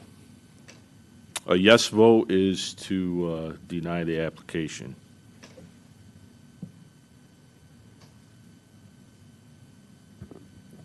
Gruber, No. Heinig, Yes. Neese, No. Placati, No. Heinrich, No. Varney, Yes. Cunningham, Yes. Stegman. No. So I'll take an alternate motion. Did you finish? Yeah, 1, 2, 3, 4, 5 no's.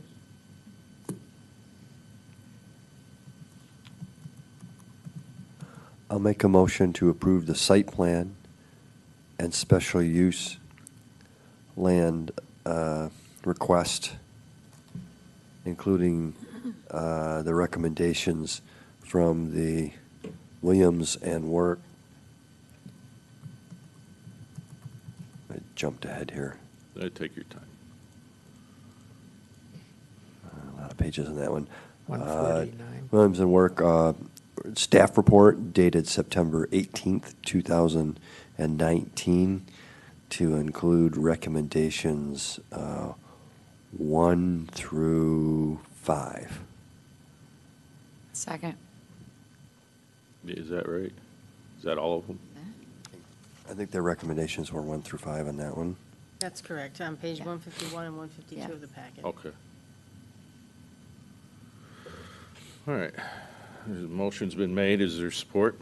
I second it. It's been moved and supported. Is there any other discussion? I just have one comment. I Yes. agree with Clark's initial comments that this is, I consider this a temporary structure. And it's, whether it's in 10 or 20 or 50 years, the owners of this property should know that this, despite how well it's built and how well it's protected, at some point, Brian's not going to be there, or somebody not as good as you, and it's going to go into the lake. But that's the risk these folks are taking. I would agree. Anything built on the shoreline is a temporary structure. It Right. just depends what year you're in. Right. Okay. Any other discussion? Okay, we'll do another roll, please. Heinig, Oh, excuse me. This time a yes is to approve and a no is to deny. Sorry. Heinig, No. Neese, Yes. Placati, Yes. Heinrich, Yes. Varney, No. Cunningham, No. Gruber, Yes. Stegman. Yes. You got 5 yeses. Okay, thank you. That's approved. All right, so we've been at this for 2 hours now. I think we should do a 3 to 5 minute recess, whatever you guys want to do, and then come back for the last 3 items of new business. So I need a motion to adjourn for 5 minutes. I'll make a motion for a 5-minute recess. Support. It's been moved and supported to recess for 5 minutes. Any other discussion? All in favor, please say aye. Aye. All opposed, motion carries. Meeting is adjourned for 5 minutes. Come back at 9, what do we have, 9:05? Sure. 9:10.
You guys ready?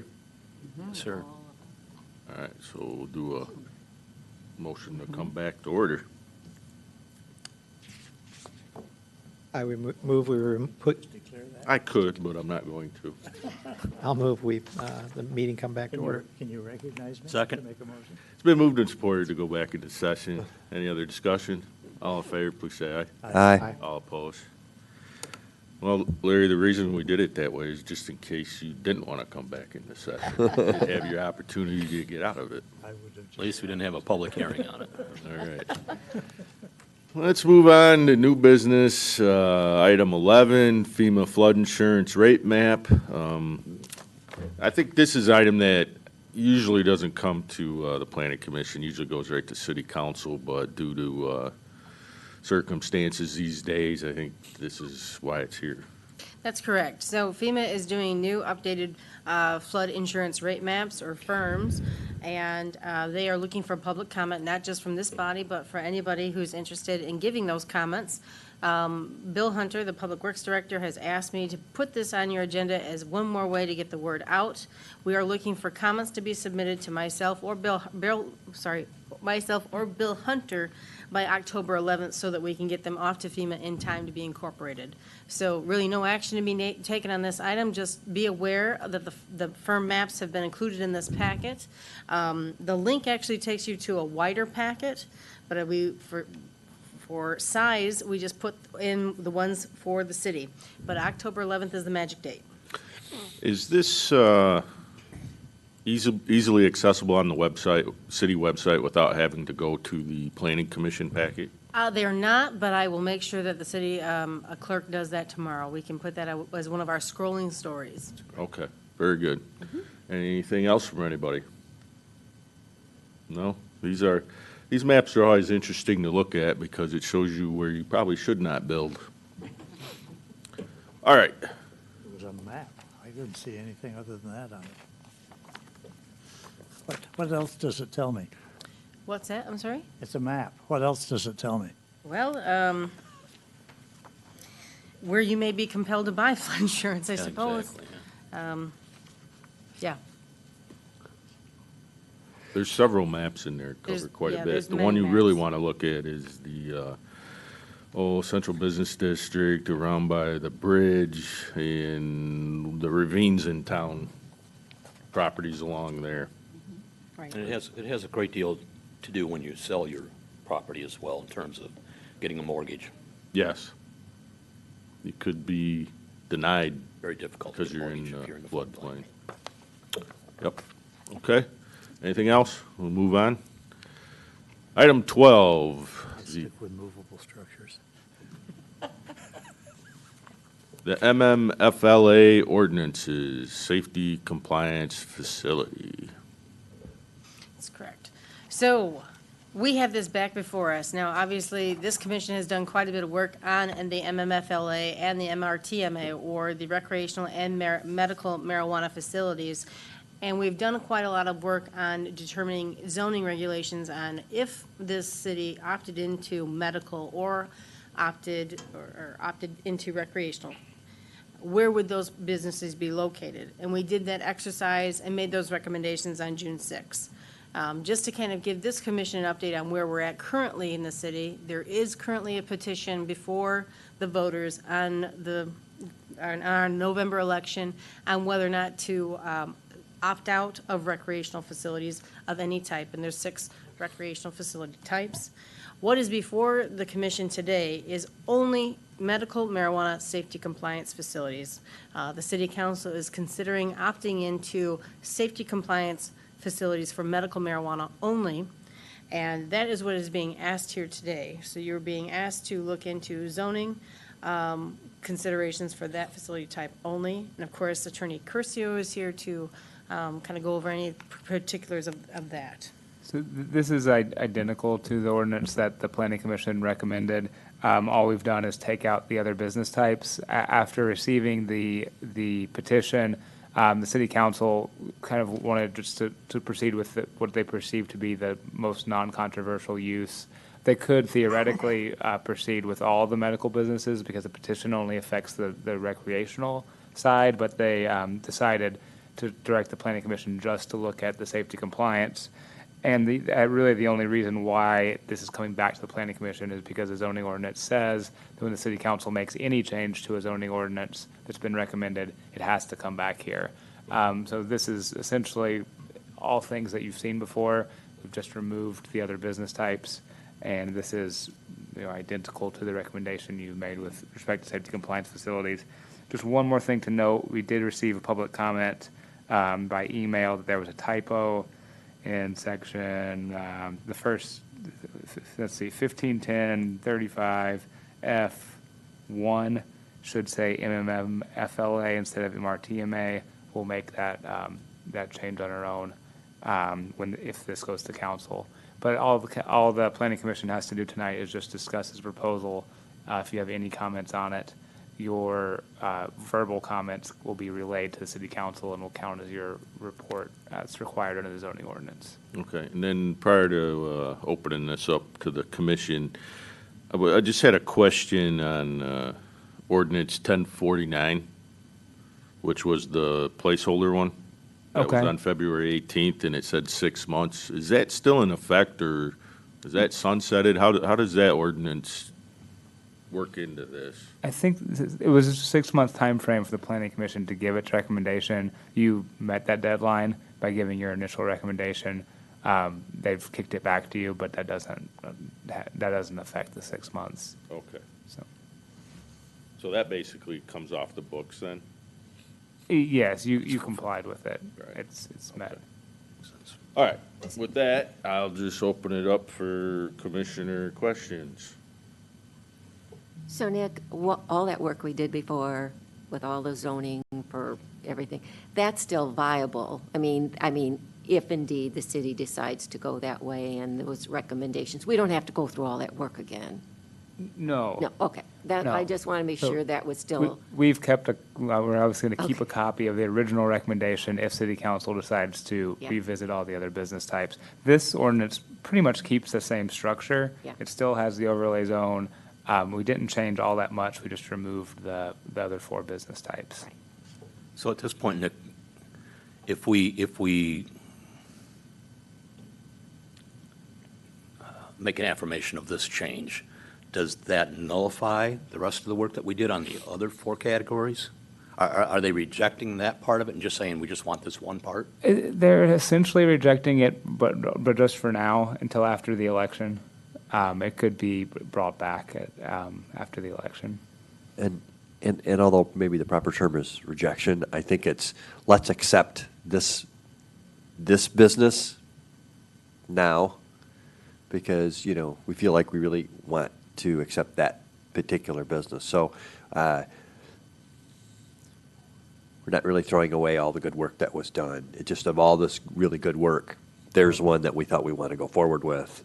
And then, of course, we've got the election that's looking at half of the businesses, and we'll just have to see what direction that goes. And then at that time, hopefully, then we can bring this back on the other pieces back at the city council level and relook at all the good work, because I don't think anyone was upset with the work that was done. It just, That's my point. But let's the other grab point that is one. the election is just for the personal, recreational use. It doesn't impact Correct. the medical. Doesn't have anything to do with medical. Correct. This is about the medical. This is just medical. Correct.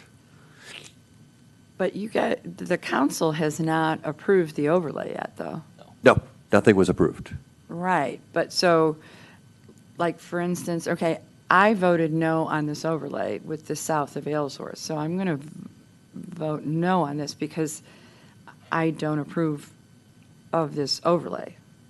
See my point? We're not You voting don't really on- even need a vote. Your comment can good. be reflected in the My minutes. comment will, Just giving okay, comment. good. Your comment will be reflected.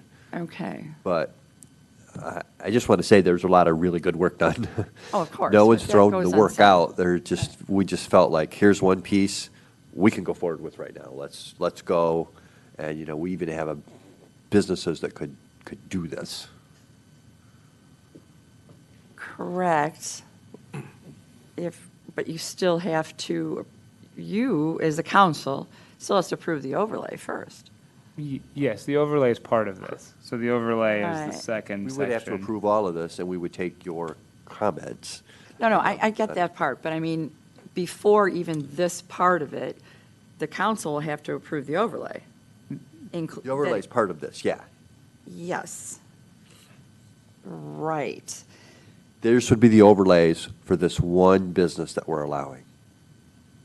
Okay, yeah, I don't think I'm making myself clear, but that's okay. I'll be at the meeting when you guys take a look at this. Essentially, the council will take action to allow a business that is currently operating in town, a laboratory, the opportunity to act on this opportunity quickly and swiftly so that they can be included rather than having to wait for the whole thing to be decided.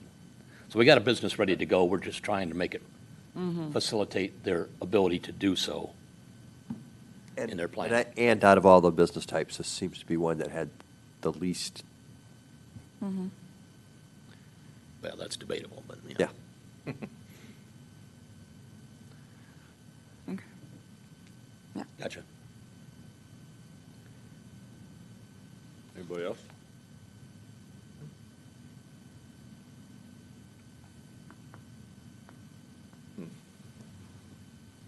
At what comments are we looking for? Well, I'll just say what I said previously was, we did the work of identifying where these types of businesses could be located.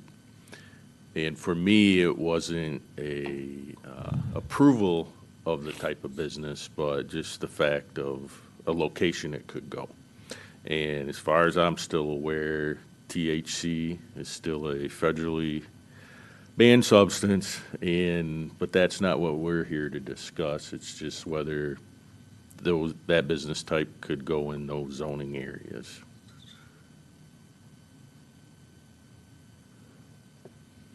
Sure. Understood. So with Tim's explanation, which I accept, then my only comment would be,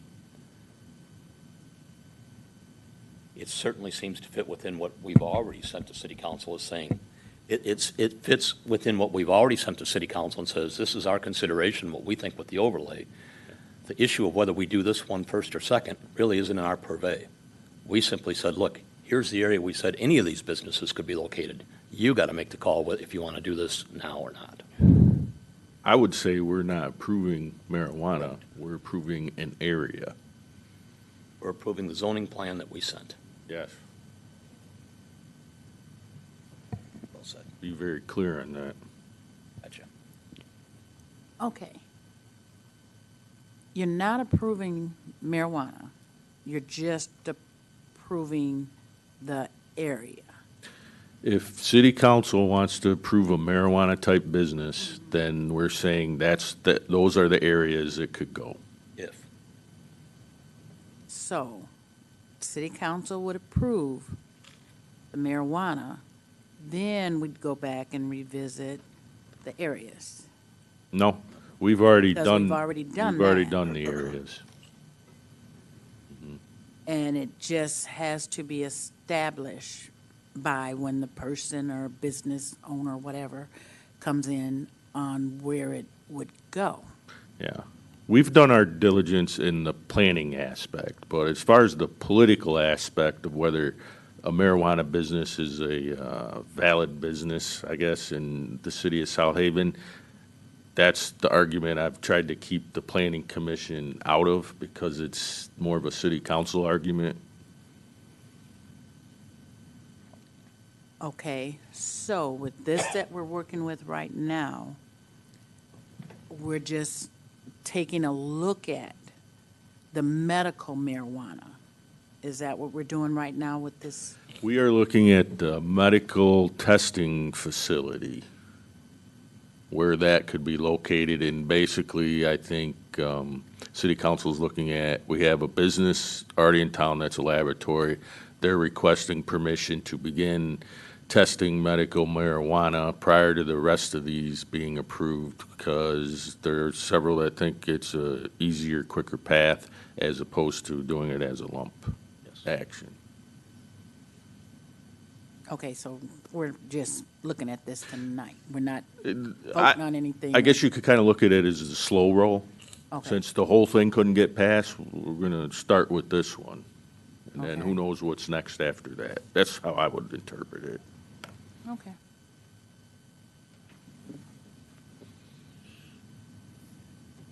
I guess I have a comment. I would, I guess, say to the council that, I think that this, whether you agree with marijuana use in any form or another, this increases the health, safety, and welfare of the community by providing testing of it. It's a reality. It's here. People in the community are going to be using it. This lab makes it safer because it's, we've got two paths. We got a whole bunch of people selling illegal stuff, and we got people that are taking the time to have it tested. Let's encourage, the part of it that's being tested. So I think really what we're looking for is everybody knows what this commission came up with for locations that type of business could be in. Are there any second thoughts on that? And do you need to see a map of what we passed? If you have one Sure. available. Yeah, I sent Jared a list of maps, but Jared, if you can pull up the one map I asked you to, which is the overlay zone with the 200-foot buffering. Nope, yeah, option 2, marijuana business overlay zone, yep. This is what we passed last time, which sets 2 areas up, Area 1 and Area 2, with 200 feet. This commission decided to go, instead of a district model, zoning district model, we went with these overlay zones. So, as postulated by the ordinance that Nick has put together, these would be the locations of the overlay district, or where these safety compliance for medical marijuana could be located. And then what we're really specifically talking about right now, if you can use your pointer, show where that laboratory is currently located. It's in the green somewhere. Yeah, it's Right here. in the industrial park. Okay? Just basically across from Dow Lane. Yep. Okay? So, any more comments to forward on to city council?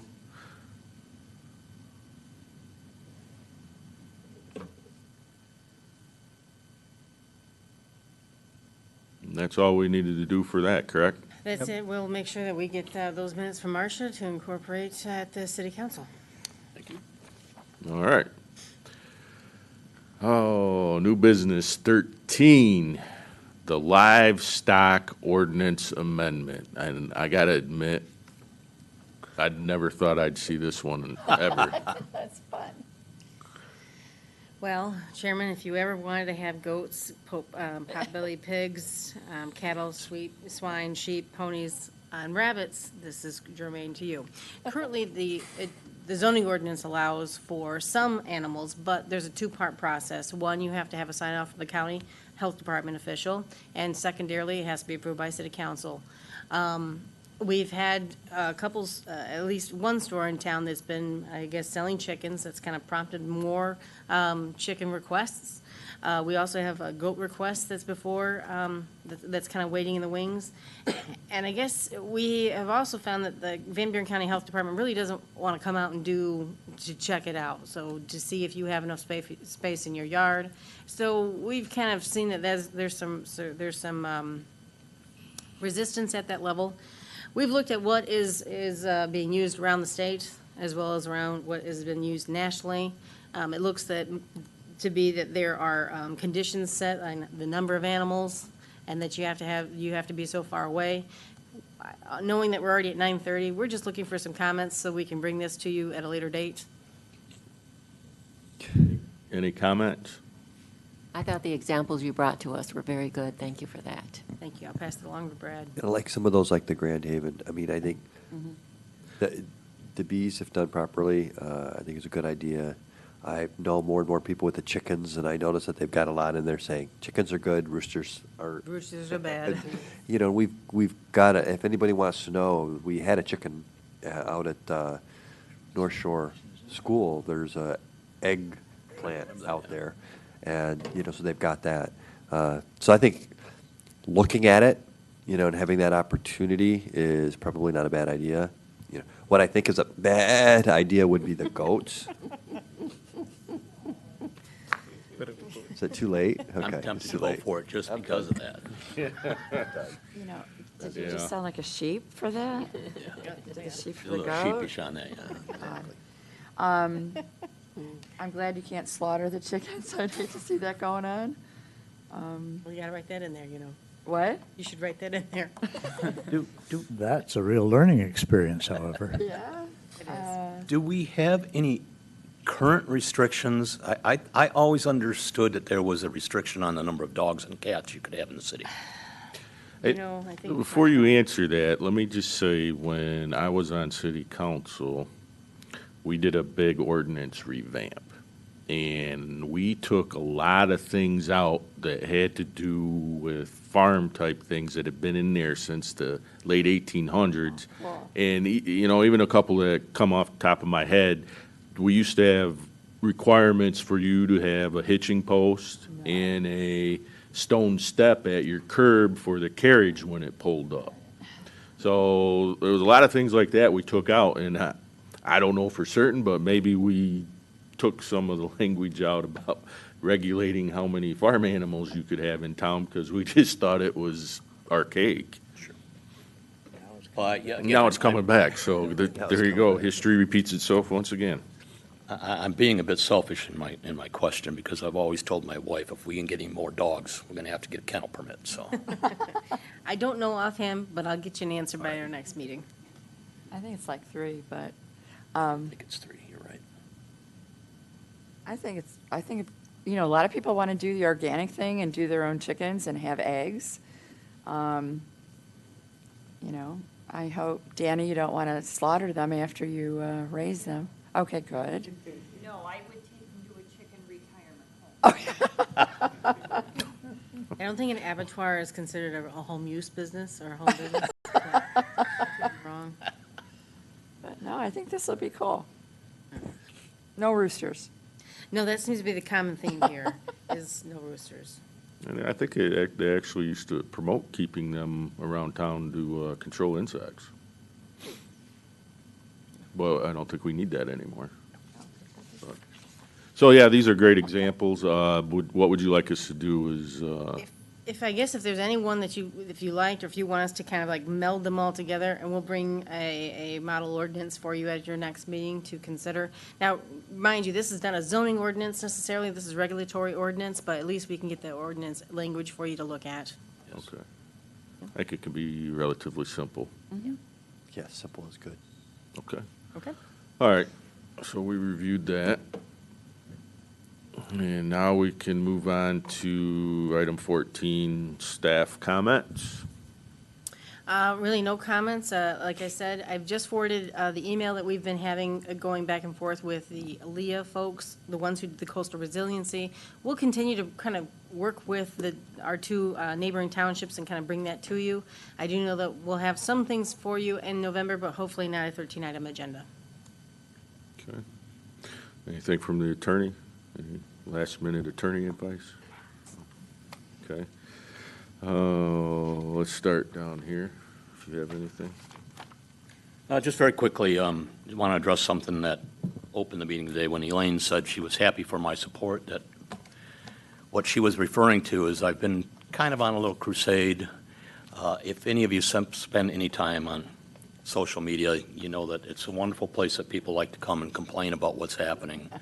So my campaign has been to make sure they know when the meetings are, what we're going to be discussing, and the proper time to make your voice heard is to attend the meetings and not try to regulate by Facebook. That doesn't work. So that's what that was about. And again, I made the comment to Kate earlier on a phone call. I really, really appreciate the hard work that went into preparing this agenda tonight. It was really good work.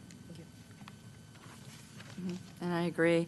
And I hope I didn't sound too harsh about the whole maritime liquor thing in coming down on the city, that, you know, we don't want to pick them out. I didn't mean that in the worst, you know, in a bad way. So I hope I didn't sound too bad on that.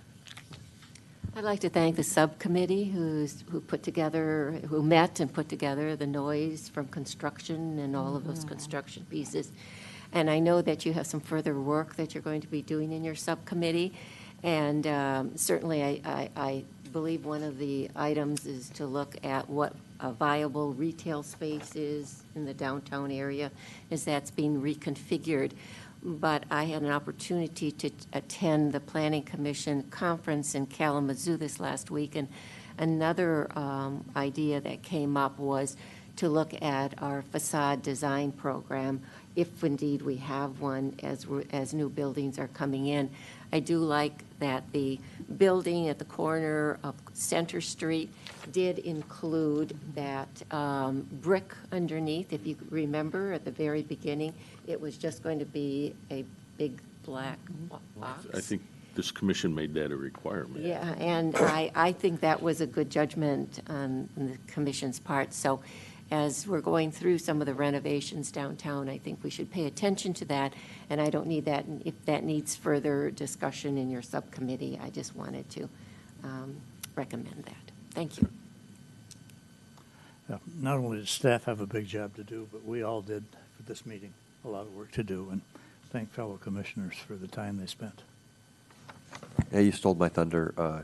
We had a lot going on, so yeah, thank everybody for getting through it all and all the stuff staff did.